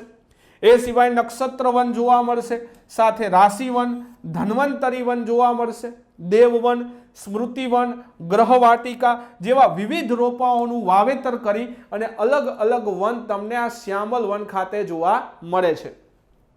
ઉપરાંત 6.3 હેક્ટરના વિસ્તારોની અંદર ફુવારા, લોન, બાળકો માટે ક્રીડાંગણ સાથે વન કુટીરો બનાવવામાં આવી છે. સાથે વનીકરણ નિદર્શન પ્લોટ, એટલે કે જે આપણે પ્લોટ કરતા હોય ને વૃક્ષો માટે, એ પ્લોટ તમને જોવા મળશે. સાથે આધુનિક જે નર્સરી છે, બાંબુ સિસ્ટમ, સાથે ઇન્ટરપ્રિટેશન સેન્ટર, ટ્રી મ્યુઝિયમનું આયોજન પણ કરવામાં આવ્યું છે. અહીંયા તમને ટ્રી મ્યુઝિયમ પણ જોવા મળે છે, જે આ લોકો માટે, જે મુલાકાતીઓ છે એના માટે આ બધી વસ્તુ અનેરી આકર્ષણ બની જાય છે. મતલબ કે તમારે આખું વન ફરવું હોય તો કમસે કમ 1 થી 1.5 કલાક જેટલો સમય નીકળી જાય છે. 60મા વન મહોત્સવ દરમિયાન, કેટલામાં? 60મા વન મહોત્સવ દરમિયાન મુખ્યમંત્રી દ્વારા 2009ની સાલમાં, કઈ સાલમાં? 2009ની સાલમાં આ શ્યામલ વનનું લોકાર્પણ કરવામાં આવેલું. કઈ સાલની અંદર?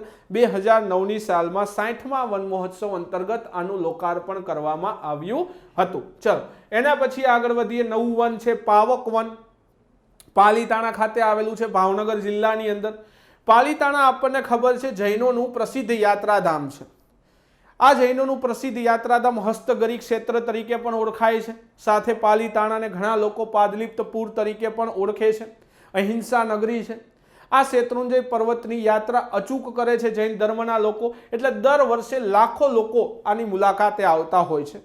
61મા વન મહોત્સવ એટલે કે સ્વર્ણિમ વન મહોત્સવ, આપણી આઝાદીના 100 વર્ષ પૂરા થયા, જેને આપણે સ્વર્ણિમ જયંતિ તરીકે ઉજવતા હતા. 2010ની સાલમાં 50 વર્ષ પૂરા થયા આપણા ગુજરાતનું આઝાદ થયું 1960 થી 2010 એટલે કે 50 વર્ષ પૂરા થયા એને આપણે સ્વર્ણિમ જયંતિના ભાગરૂપે ઉજવેલું. એ વખતે સ્વર્ણિમ વન મહોત્સવ અંતર્ગત આ પાવક વનની સ્થાપના કરવામાં આવી. પોઈન્ટ બને છે મિત્રો અહીંયા કે ગુજરાત સરકારના સ્વર્ણિમ જયંતિ નિમિત્તે મતલબ કે સ્વર્ણિમ વન મહોત્સવ અંતર્ગત કયા વનનું નિર્માણ કરવામાં આવેલું, તો એ વન હતું પાવક વન. ક્યાં આવેલું છે? પાલીતાણા ખાતે આવેલું છે. એ સિવાય મિત્રો વાત કરી કે આ વનનો મુખ્ય હેતુ છે કે લોકો સેના પર્યાવરણ સાથે અને આપણી સંસ્કૃતિ પ્રથા સાથે માહિતગાર થાય. ટોટલ 7.4 હેક્ટર જમીનની અંદર અમૃત મહોત્સવ વન છે, વિહંગ વન છે, રાયણ વન આવેલું છે, ડમરા વાટિકા વન છે, સાથે આરોગ્ય વન, સુશ્રુત વન, તીર્થંકર વન, રાશિ વન, નક્ષત્ર વન, શેત્રુંજય વન અને કમળકુંડ વન જેવા વનો આની અંદર ઊભા કરવામાં આવ્યા છે. તદુપરાંત લોન સાથે બાળકોને રમી શકાય તેવું ક્રીડાંગણ પણ બનાવેલું છે કે જેથી મોટા પ્રમાણમાં લોકો આ પાવક વનની મુલાકાત લે છે. પાવક વનમાં ટોટલ 95 જાતના વૃક્ષો વાવવામાં આવ્યા છે. ટોટલ કેટલા જાતના વૃક્ષો છે? 95 જાતના વૃક્ષો વાવવામાં આવેલા છે. કયા કયા? તો મુખ્યત્વેમાં વડ છે, બોરસલ્લી છે, બીલી છે, પીપળો છે, રૂખડો છે, સીસુ, વાંસ, બોગનવેલ અને ટેકોમા જેવા અલગ અલગ રોપાઓનું વાવેતર કરવામાં આવેલું છે. 61મા વન મહોત્સવ અંતર્ગત 2010માં એટલે કે ગુજરાતના સ્વર્ણિમ વન મહોત્સવ અંતર્ગત આ વનનું લોકાર્પણ કરવામાં આવેલું. તો ખાસ મોસ્ટ આઈએમપી પોઈન્ટ છે કે ગુજરાતના સ્વર્ણિમ વન મહોત્સવ અંતર્ગત કયા વનનું લોકાર્પણ કરવામાં આવેલું, તો એ વન હતું મિત્રો પાવક વન. તો પાવક વન મોસ્ટ આઈએમપી યાદ રાખવાનું છે આપણે. ચલો, એના પછી નવું વન આવે છે વિરાસત વન. આપણા બીજી શક્તિપીઠ જેને કહી શકાય ગુજરાતમાં આવેલી પાવાગઢ શક્તિપીઠ કે જ્યાં સતીના જીભનો ભાગ પડેલો, એ જગ્યાએ માં કાળકાનું સ્થાનક છે. તો પંચમહાલ જિલ્લાની અંદર હાલોલ તાલુકામાં આવેલું છે. કઈ સાલની અંદર? તો પાવાગઢની તળેટીમાં આપણને ખબર છે ગુજરાતની પ્રથમ વર્લ્ડ હેરિટેજ સાઇટ આવેલી છે ચાંપાનેર. તો એ પણ આપણે ધ્યાન રાખવાની છે. તો પાવાગઢની તળેટીની અંદર જેપુરા ગામે, કઈ જગ્યાએ? જેપુરા ગામે ઈસવીસન 2011ની અંદર 62મા વન મહોત્સવ નિમિત્તે 6.5 હેક્ટરમાં, કેટલા હેક્ટરમાં? 6.5 હેક્ટરની અંદર વિરાસત વન નિર્માણ પામેલું છે. આ આધ્યાત્મિક સાથે ઐતિહાસિક અને પુરાતત્વીય મહત્વ અને સુંદરતા પરિસર ધરાવે છે અને એકદમ આની અંદર અલગ અલગ બાબતો જોડાયેલી છે. જેમ કે પાવાગઢ માં શક્તિનું સ્થાનક છે એટલે આધ્યાત્મિક પણ કહી શકાય, ચાંપાનેર ઐતિહાસિક સ્થળ છે સાથે પુરાતત્વીય સ્થળ પણ છે. તો આ બધી જ બાબતોનું સંગમ સ્થાન તમને આ વિરાસત વન કહી શકાય. ક્યાં આવેલું છે? પાવાગઢની અંદર આવેલું છે.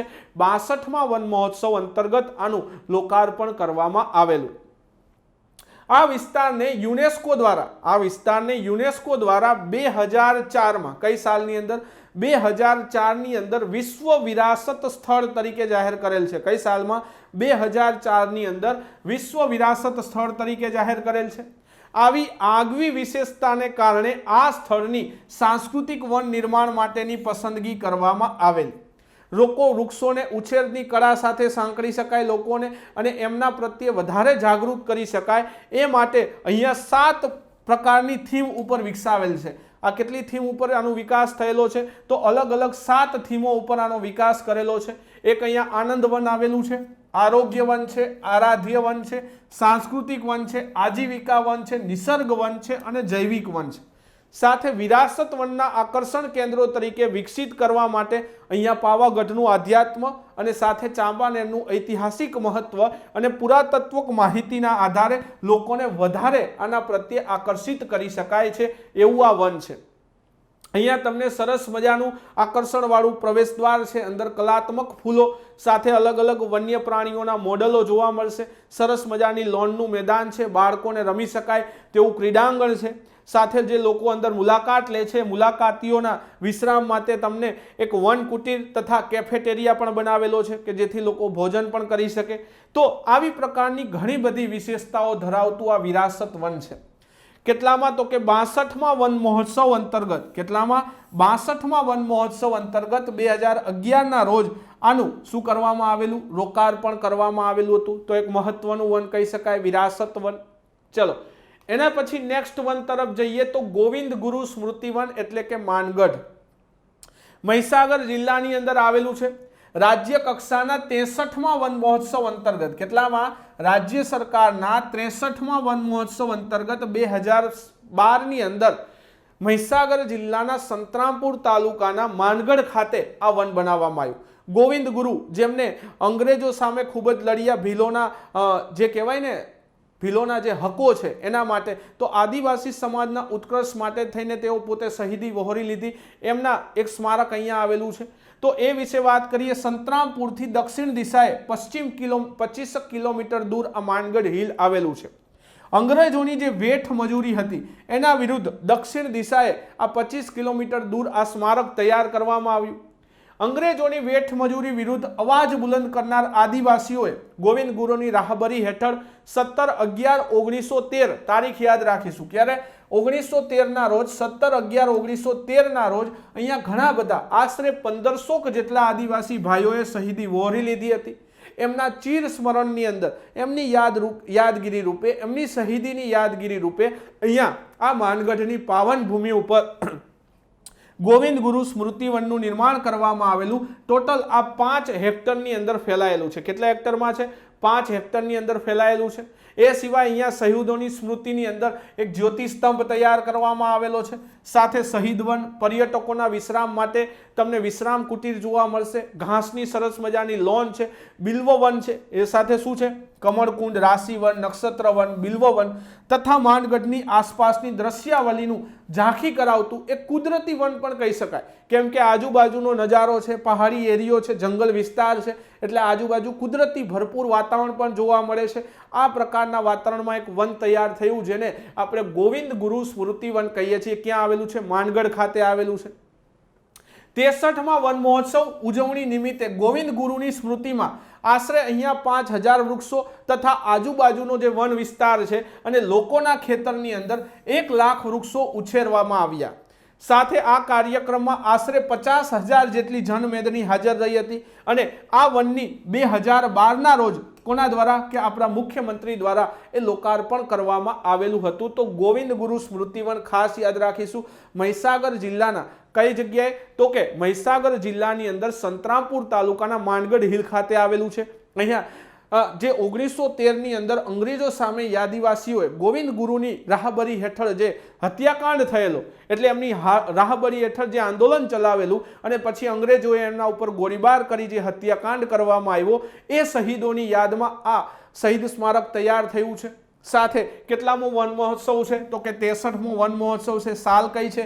2012 છે। તો આ માનગઢ હત્યાકાંડને ઘણા લોકો જલિયાવાલા બાગ હત્યાકાંડ ખાતે પણ સરખાવે છે અને ઘણા લોકો જે પાલડઢ વાવ ખાતે જે હત્યાકાંડ થયો એને પણ જલિયાવાલા બાગ હત્યાકાંડ સાથે સરખાવતા હોય છે। તો ખાસ મિત્રો આ માનગઢ વનની યાદ રાખીશું આપણે, ગોવિંદ ગુરુ સ્મૃતિ વન। એના પછી આગળ વધીએ। નાગેશ વન દ્વારકા કઈ જગ્યાએ આવેલું છે? તો કે 2013 ની સાલની અંદર 64મા વન મહોત્સવ નિમિત્તે, કેટલામી સાલમાં? 2013 ની સાલની અંદર 64મા વન મહોત્સવ નિમિત્તે કઈ જગ્યાએ? તો કે દેવભૂમિ દ્વારકા જિલ્લાની અંદર આ નાગેશ્વર, નાગેશ્વર એવું મનાય છે કે ગુજરાતનું બીજું જ્યોતિર્લિંગ છે। ઘણા લોકો આને જ્યોતિર્લિંગ માનતા પણ નથી। તો એ નાગેશ્વર જે શંખની ચીજ વસ્તુઓની બનાવટ માટે પણ જાણીતું છે, ક્યાં આવેલું છે? તો કે દેવભૂમિ દ્વારકા જિલ્લામાં આ વન તૈયાર કરવામાં આવેલું। દારૂક નામના રાક્ષસનો ત્રાસ અહીંયા વધી ગયો હોવાથી અહીંયા એવું કહેવાય છે નાગેશ નામનો એક શિવ ભક્ત હતો જેને એક શિવલિંગની રચના કરી અને એનો ત્રાસ જે હતો દારૂકનો એ દૂર કર્યો છે। એટલા માટે આ વિસ્તાર ઘણી વખત દારૂકા વન તરીકે પણ ઓળખાય છે અને આ જ્યોતિર્લિંગનું નામ એટલે માટે નાગેશ્વર રાખવામાં આવેલું છે। શ્રી કૃષ્ણ ભગવાનની કર્મભૂમિ દ્વારકા અને પ્રસિદ્ધ નાગેશ્વર જ્યોતિર્લિંગ અહીંયા આવેલું છે। એટલા માટે ધાર્મિક અને આધ્યાત્મિક ક્ષેત્ર હોવાથી લાખો લોકો આ જગ્યાની મુલાકાત લેતા હોય છે। ટોટલ 6 હેક્ટરની અંદર આ વનનું નિર્માણ કરવામાં આવ્યું છે। કેટલા હેક્ટરમાં ફેલાયેલું છે? 6 હેક્ટર વિસ્તારની અંદર આ નાગેશ્વર ફેલાયેલું છે। સાથે આ સાંસ્કૃતિક વનમાં અલગ અલગ ઘણા બધા વન તૈયાર થયા છે, જેની અંદર મુખ્ય વન છે દારૂકા વન। એ સિવાય આપણે વાત કરીએ પામ ગૃહ તૈયાર કરવામાં આવ્યું છે, બિલી વન છે, વડ પીપળ વાટિકા છે, તુલસી વન છે, પંચવટી વન છે, ચરક વન છે, ગુગળ વન છે, રાશિ વન, એ સિવાય નવગ્રહ અને નક્ષત્ર વન, આવા અલગ અલગ સાંસ્કૃતિક વન તૈયાર કરી અને આ નાગેશ વન તૈયાર કરવામાં આવ્યું છે. ઉપરાંત અહીંયા માનસરોવરના ફરતે પાળ ઉપર જાંબુ, અર્જુન સાદર, વડ, પીપળ અને દેશી બાવળનું વાવેતર કરીને સુશોભિત કરવામાં આવેલું છે. એવું નાગેશ વન ક્યાં આવેલું છે મિત્રો? તો કે દ્વારકા જિલ્લાની અંદર આવેલું છે. ખાસ યાદ રાખવાનું છે. ચલો, એના પછી આપણે નવું એક વન જોઈ જેનું નામ છે શક્તિવન. આ શક્તિવન ક્યાં છે? તો કે આ આવેલું છે જેતપુરની અંદર, રાજકોટ જિલ્લાની અંદર. ક્યાં આવેલું છે? રાજકોટ જિલ્લાની અંદર, જેતપુર તાલુકાની અંદર છે. તો ખાસ યાદ રાખીશું 63મા વન મહોત્સવ નિમિત્તે કાગવડ ખાતે, કઈ જગ્યાએ? કાગવડ ખાતે, જેતપુર તાલુકામાં, રાજકોટ જિલ્લાની અંદર 65મા વન મહોત્સવ નિમિત્તે રાજ્ય કક્ષાની જે ઉજવણી થઈ એના અંતર્ગત 2014ની અંદર અહીંયા આ વનનું નિર્માણ કરવામાં આવ્યું. કાગવડ આપણને ખબર છે લેવા પાટીદારના જે કુળ દેવતા છે ખોડિયાર માતાજી, એનું અહીંયા સ્થાનક છે. ટોટલ 7.5 હેક્ટર વિસ્તારની અંદર, કેટલા? ટોટલ 7.5 હેક્ટર વિસ્તારની અંદર આ શક્તિવન તૈયાર કરવામાં આવ્યું છે. એના પછી જોઈએ કે આ શક્તિવનની અંદર તમને ઘણા બધા છાયાદાર, ઘટાદાર અને ઔષધીય તેમજ જ્યોતિષ શાસ્ત્ર અને સાંસ્કૃતિક દ્રષ્ટિએ અતિ મહત્વ ધરાવતા હોય તેવા 83,700 રોપાનું વાવેતર કરવામાં આવેલું હતું. તાજેતરની અંદર આપણને ખબર છે ખોડલધામની અંદર ખોડલ માતાનું પવિત્ર મંદિર પણ બનાવવામાં આવ્યું છે. રાજકોટથી આશરે 70 જેટલા કિલોમીટર દૂર છે. જેતપુર તાલુકામાં આવેલું છે. શક્તિવનના આકર્ષણ રૂપે અહીંયા તમને ખબર હોય તો કમળંદર કુંડ આવેલું છે. સાથે ગુજરાત અસ્મિતા સમાન સાવજનું મોડલ છે. એ સિવાય જળ શક્તિની સહાનુભૂતિ દર્શાવતો પાણીનો ધોધ છે. ખોડલ ધરો અહીંયા આવેલો છે. એ સિવાય નયન રમ્ય તળાવ, એ સિવાય નારી તું નારાયણીને સાર્થક કરતું, નારી આદરને રજૂ કરતું એક શિલ્પ પણ અહીંયા તમને જોવા મળે છે. એ સિવાય વન ઔષધિની ઉપચારથી સમજ આપતું તમને વિશ્વ આયુષ વન જોવા મળે છે. શું જોવા મળે છે? વિશ્વ આયુષ વન પણ જોવા મળે છે. શક્તિના 5 સ્વરૂપનું મહત્વ દર્શાવતા વૃક્ષનું મોડલ જેવા કે આહલાદક અને નવીનતમ આકર્ષણો અહીંયા બનેલા છે. એ સિવાય જે અગાઉ જોઈ ગયા એવા તમામ સાંસ્કૃતિક વનો જેવા કે નક્ષત્ર વન હોય, શ્રીપર્ણી વન હોય, રાશિ વન હોય, આવા બધા જ વનો, એ સિવાય ચંદન, અશોકા વાટિકા, બિલ્વ વન, તો આવા ઘણા બધા વનો આ શક્તિવનની અંદર તમને જોવા મળે છે. કાગવડ ખાતે ક્યાં આવેલું છે? જેતપુર તાલુકાની અંદર, રાજકોટ જિલ્લામાં આ વન આવેલું છે. સમગ્ર વિસ્તારને ગ્રીન ઝોન તરીકે જાહેર કરવામાં આવેલું છે. બીજું કે લોક જાગૃતિ દ્વારા 1111 રોપાનું વાવેતર બાલ કન્યાઓ દ્વારા થયું છે. કુંવાસી કન્યાઓ દ્વારા 1111 રોપાનું વાવેતર પણ કરવામાં આવ્યું છે. ખોલડમાનું સ્થાનક હોવાથી ઘણા લોકો અહીંયા તમને મુલાકાત લેતા હોય છે. એના પછી આપણે જોવાનું છે જાનકી વન વાસંદા. હવે જાનકી વનની વાત કરી કે 2015ની સાલમાં, કઈ સાલમાં? 2015ની સાલમાં 66મા વન મહોત્સવ અંતર્ગત, કઈ જગ્યાએ? 66મા વન મહોત્સવ અંતર્ગત આની ઉજવણી નવસારી જિલ્લાના વાંસદા તાલુકાના ભીનાર ગામ ખાતે કરવામાં આવેલી. કઈ જગ્યાએ? ભીનાર ગામ ખાતે કરવામાં આવેલી. આ ઉજવણીના કાર્યક્રમમાં જાનકી વનનું નિર્માણ થયું 2015ની અંદર, 2/8/2015ની રોજ. ટોટલ 9.64 હેક્ટર ગૌચર અને સાથે 6 હેક્ટર રિઝર્વ ફોરેસ્ટ મળી કુલ આનો વિસ્તાર કેટલો છે? તો 15.64 હેક્ટર છે. અને ગુજરાતના દક્ષિણ ભાગની અંદર આ વન આવેલું છે. જાનકી વન વાંસદા ખાતે આવેલું છે, નવસારી જિલ્લાની અંદર. જાનકી વનમાં તમને ચંદન વન જોવા મળે છે, નવગ્રહ વન જોવા મળશે, સાથે આમ્ર વન જોવા મળે છે, સિંદુરી વન, પંચવટી વન, અશોક વાટિકા, દેવફળ વન જોવા મળે, વાલ્મીકી વન, કેન્દ્ર નારી શક્તિ કેફેટેરિયા છે, આદિવાસી હાટ જોવા મળશે. તો ઘણું બધું કલ્ચરલ વસ્તુ પણ તમને આ વનની અંદર જોવા મળે છે. તો ઘણી વખત આ વનની મુલાકાત લેવા જેવી છે અચૂકથી. તો એવું જાનકી વન ક્યાં આવેલું છે? વાંસદા ખાતે આવેલું છે, નવસારી જિલ્લાની અંદર. એ સિવાય અન્ય આકર્ષણોની અંદર આદિવાસી જે છે એમના લોકનૃત્યના વાજિંત્રનું મ્યુરલ તમને જોવા મળે, સાથે આદિમાનવનું મ્યુરલ જોવા મળશે. એ સિવાય નારી શક્તિ શિલ્પ ઉનાઈ માતાજીનું મ્યુરલ પણ તમને અહીંયા જોવા મળશે. એ સાથે વાંસની વિવિધ બનાવટો ઉપરાંત આનું જે મુખ્ય પ્રવેશ દ્વાર છે, એ સિવાય વાલ્મીકી કુટીર જે છે, ગેજેબો છે, કેફેટેરિયા વગેરે બાબતો પણ બનાવવામાં આવી છે કે જેથી મોટા પાયે જે પર્યટકો છે, મુસાફરો છે, આ જાનકી વનની મુલાકાત લે. એક પ્રાકૃતિક સૌંદર્યથી ભરપૂર આ વન ક્યાં આવેલું છે? નવસારી જિલ્લાની અંદર આવેલું છે. એના પછી વાત કરીએ 67માં વન મહોત્સવ અંતર્ગત તૈયાર થયેલું મહી નદીના કાંઠે મહીસાગર વન. આ મહીસાગર વન આણંદ જિલ્લાની અંદર આવેલું છે વહેરા ખાડી જગ્યાએ. કઈ જગ્યાએ? વહેરા ખાડી જગ્યાએ આ જગ્યાએ આવેલું છે. હવે આ મહીસાગર વનનું નિર્માણ ક્યારે થયું? તો કે 2016ની સાલમાં 67માં વન મહોત્સવ અંતર્ગત. કઈ જગ્યાએ? તો કે વહેરા ખાડી જગ્યાએ 67માં વન મહોત્સવ અંતર્ગત 2016ની સાલમાં આ વનનું નિર્માણ થયેલું. ટોટલ 6 હેક્ટર વિસ્તારની અંદર આ ફેલાયેલું છે. ટોટલ કેટલા વિસ્તારની અંદર ફેલાયેલું છે? 6 હેક્ટર વિસ્તારની અંદર આ મહીસાગર વન ફેલાયેલું છે, જેની અંદર અલગ અલગ રાશિ વન છે, નક્ષત્ર વન છે, જૈવિક વન છે, એ સાથે ચંદન વન હોય, નાળિયેરી વન છે, કદમ વન પણ આવેલું છે, નવગ્રહ વન જેવા અલગ અલગ ઘણા બધા નવા વન આવેલા છે. ટોટલ આ વનની અંદર 1,06,292 જેટલા રોપાઓ વાવવામાં આવ્યા છે. એના પછી મહીસાગર વનના મુખ્ય આકર્ષણો શું છે? તો એક તો આપણે સરદાર વલ્લભભાઈ પટેલનું સ્ટેચ્યુ તમને જોવા મળે છે.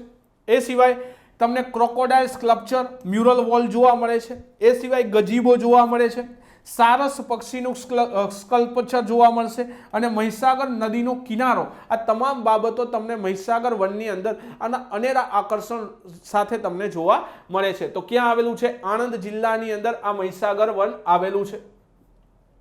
એના પછી વાત કરી કે 2016ની અંદર એક નવું વન તૈયાર થયું. 67માં વન મહોત્સવ અંતર્ગત રાજ્ય કક્ષાની ઉજવણી ક્યાં કરવામાં આવી? તો વલસાડ જિલ્લાના કપરાડા તાલુકામાં આવેલ બાલાચૌડી ગામે. કઈ જગ્યાએ? બાલચૌડી ગામે કરવામાં આવી હતી.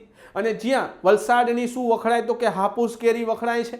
તો એ કાર્યક્રમની અંદર આમ્રવનનું નિર્માણ કરવામાં આવ્યું 2016ની સાલમાં. કઈ સાલમાં થયું હતું? 2016ની સાલમાં આમ્રવનનું નિર્માણ થયું. ટોટલ 5 હેક્ટર વિસ્તારની અંદર આ વન ફેલાયેલું છે. ટોટલ કેટલા વિસ્તારની અંદર ફેલાયેલું છે? 5 હેક્ટર વિસ્તારની અંદર આ આમ્રવન ફેલાયેલું છે. એટલે ખાસ યાદ રાખવા જેવું આ વન છે. આમ્રવન ક્યાં આવેલું છે? તો આ આમ્રવન આવેલું છે વલસાડ જિલ્લાની અંદર આવેલું છે.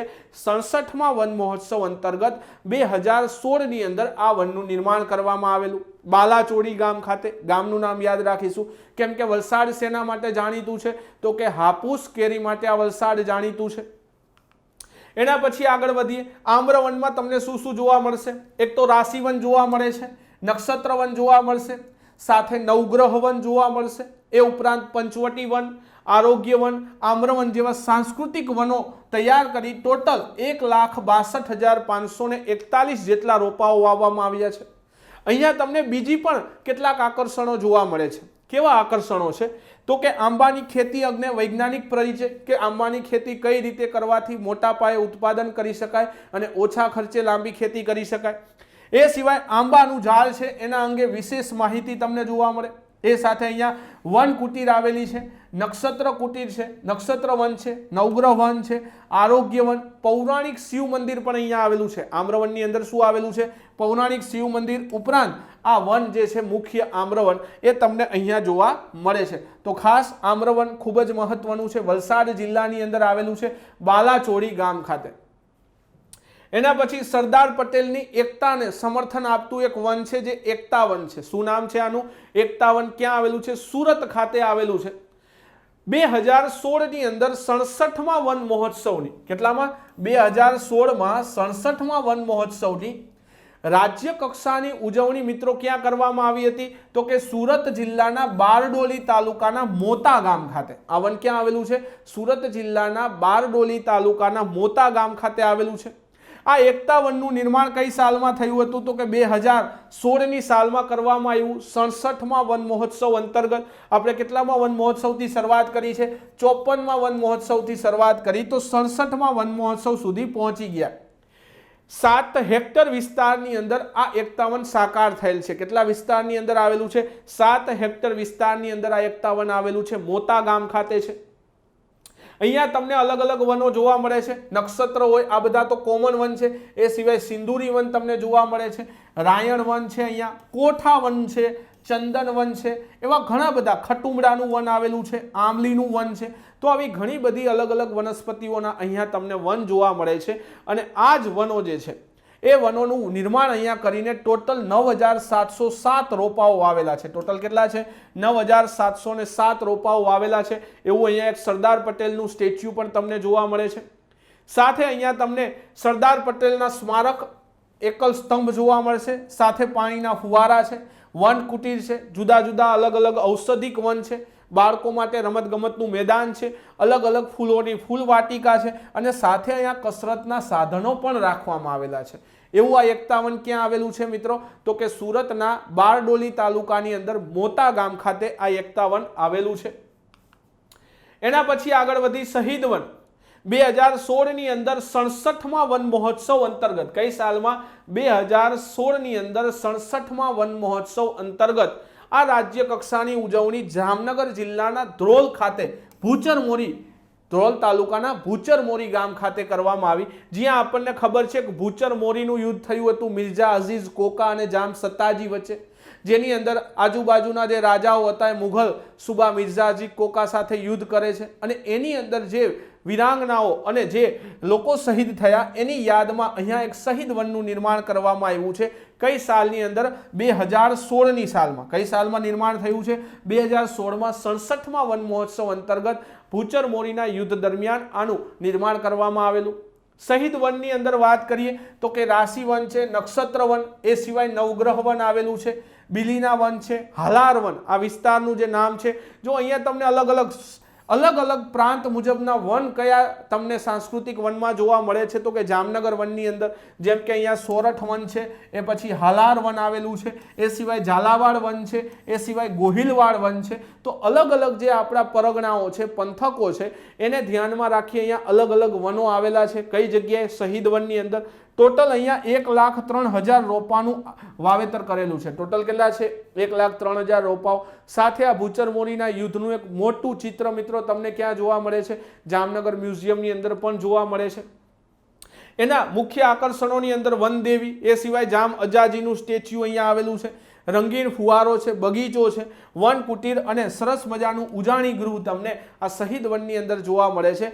જામનગર ખાતે ધ્રોલ તાલુકાના ભૂચરમોરી ગામ ખાતે આ શહીદ વન આવેલું છે. ભૂચરમોરી યુદ્ધની અંદર જે લોકો શહીદ થયા એમનું આ સ્મારક કહી શકાય. ચલો, એના પછી પાલડઢ વાવ 2017માં 67મા વન મહોત્સવની રાજ્ય કક્ષાની ઉજવણી ક્યાં કરવામાં આવેલી? તો કે એ રાજ્ય કક્ષાની ઉજવણી સાબરકાંઠા જિલ્લાના વિજયનગર તાલુકામાં પાલડઢ વાવ એટલે કે પાલ ખાતે કરવામાં આવેલી.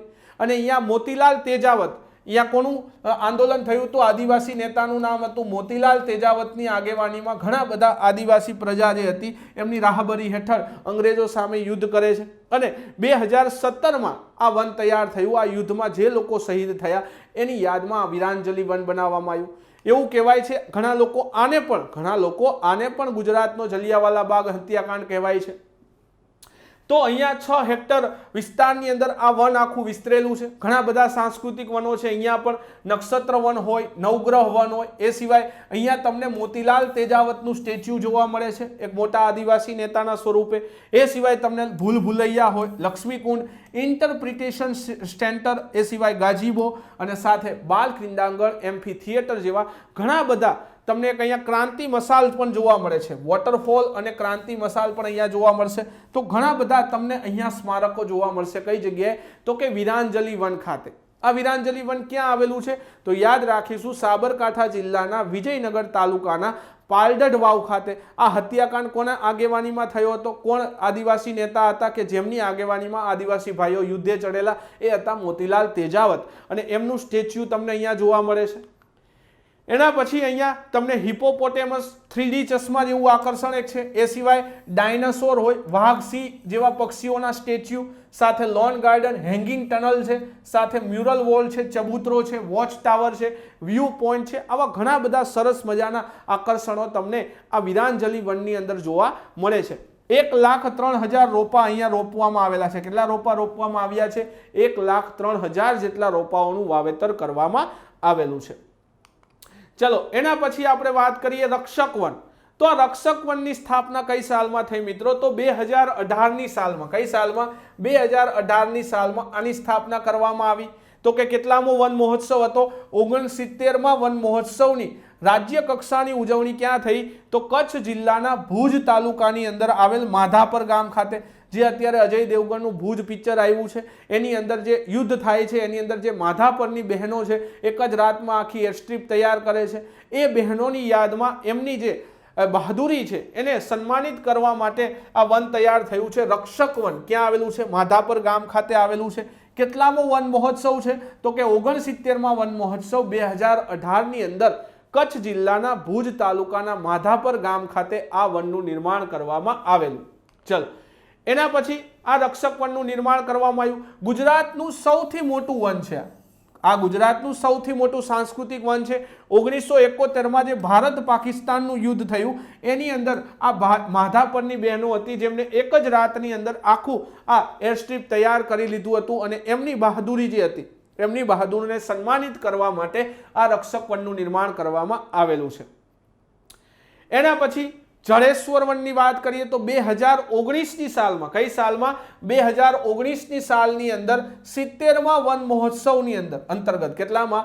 70મા વન મહોત્સવ અંતર્ગત રાજ્ય કક્ષાની ઉજવણી અમદાવાદ જિલ્લાના ઓઢવ ખાતે કરવામાં આવી. કઈ જગ્યાએ? ઓઢવ જીઆઈડીસી છે એ ઓઢવ ખાતે આની ઉજવણી કરવામાં આવી અને આ ઉજવણી અંતર્ગત જડેશ્વર વનનું નિર્માણ કરવામાં આવ્યું. કયા વનનું નિર્માણ કરવામાં આવ્યું? આ હમણાં લેટેસ્ટ બનેલા વન છે એટલે ખાસ યાદ રાખવા.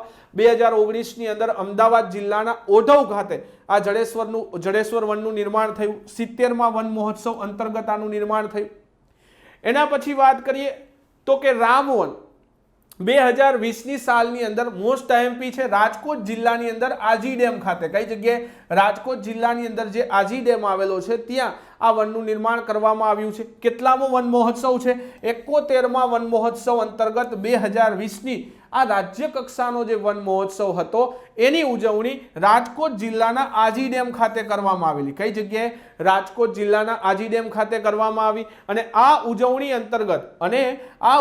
અંતર્ગત રામ વનનું નિર્માણ કરવામાં આવેલું. કઈ જગ્યાએ? તો કે ખાસ યાદ રાખવાનું છે આ રામ વનનું નિર્માણ ક્યાં થાય છે મિત્રો? તો કે રાજકોટના આજી ડેમ ખાતે 2020ની સાલમાં તૈયાર થયું. કેટલામો વન મહોત્સવ છે? 71મો વન મહોત્સવ.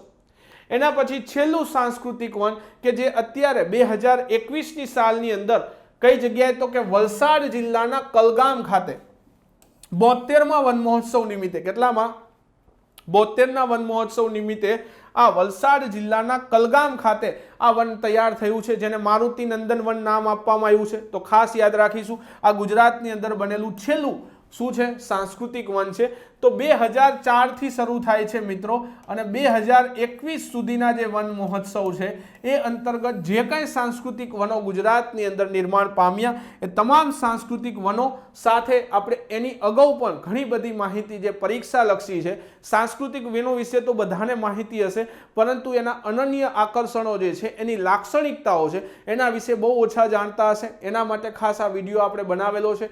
કોઈ પણ ક્વેશ્ચન सांस्कृतिक वनोमांथी पूछाय तो मित्रों आई थिंक आनी बहार जवानी शक्यता नथी। आ तमाम डेटा गुजरात माहिती नियामक पुस्तिकामांथी लेवामां आव्यो छे। तो मित्रों आशा राखुं गुजरातनी प्रजा गुजरातनी जे मित्रों विद्यार्थी मित्रों छे जे खास तैयारी करी रह्या छे ए तैयारी करता विद्यार्थीओने जीपीएससी ऑनलाइन तरफथी आ दिवाળી स्वरूपे भेट अमारा तरफथी छे के दरेक तैयारी करता मित्रोने एक नानी भेट आपवामां आवे फ्री ऑफनी अंदर। दिवाळीना दिवसे पण तमने आ विडियो एक काम आवशे परीक्षानी अंदर। तो मित्रों तहेवारोनी सीजन भले छे परंतु जीपीएससी ऑनलाइननुं कर्तव्य हमेशा निभावे छे मित्रों।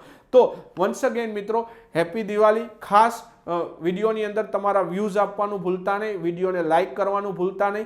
बाकी मित्रों मळता रहेशुं गमे त्यारे फरी वखते लाइव लेक्चरनी अंदर अथवा तो यूट्यूब लेक्चरनी अंदर। Once again very lightful happy Diwali to all of you अने तमारा फेमिली मेम्बरने पण खूब खूब हेपी दिवाળી अमारा तरफथी अने अमारी टीम जीपीएससी ऑनलाइन तरफथी। थैंक यू मित्रों, धन्यवाद।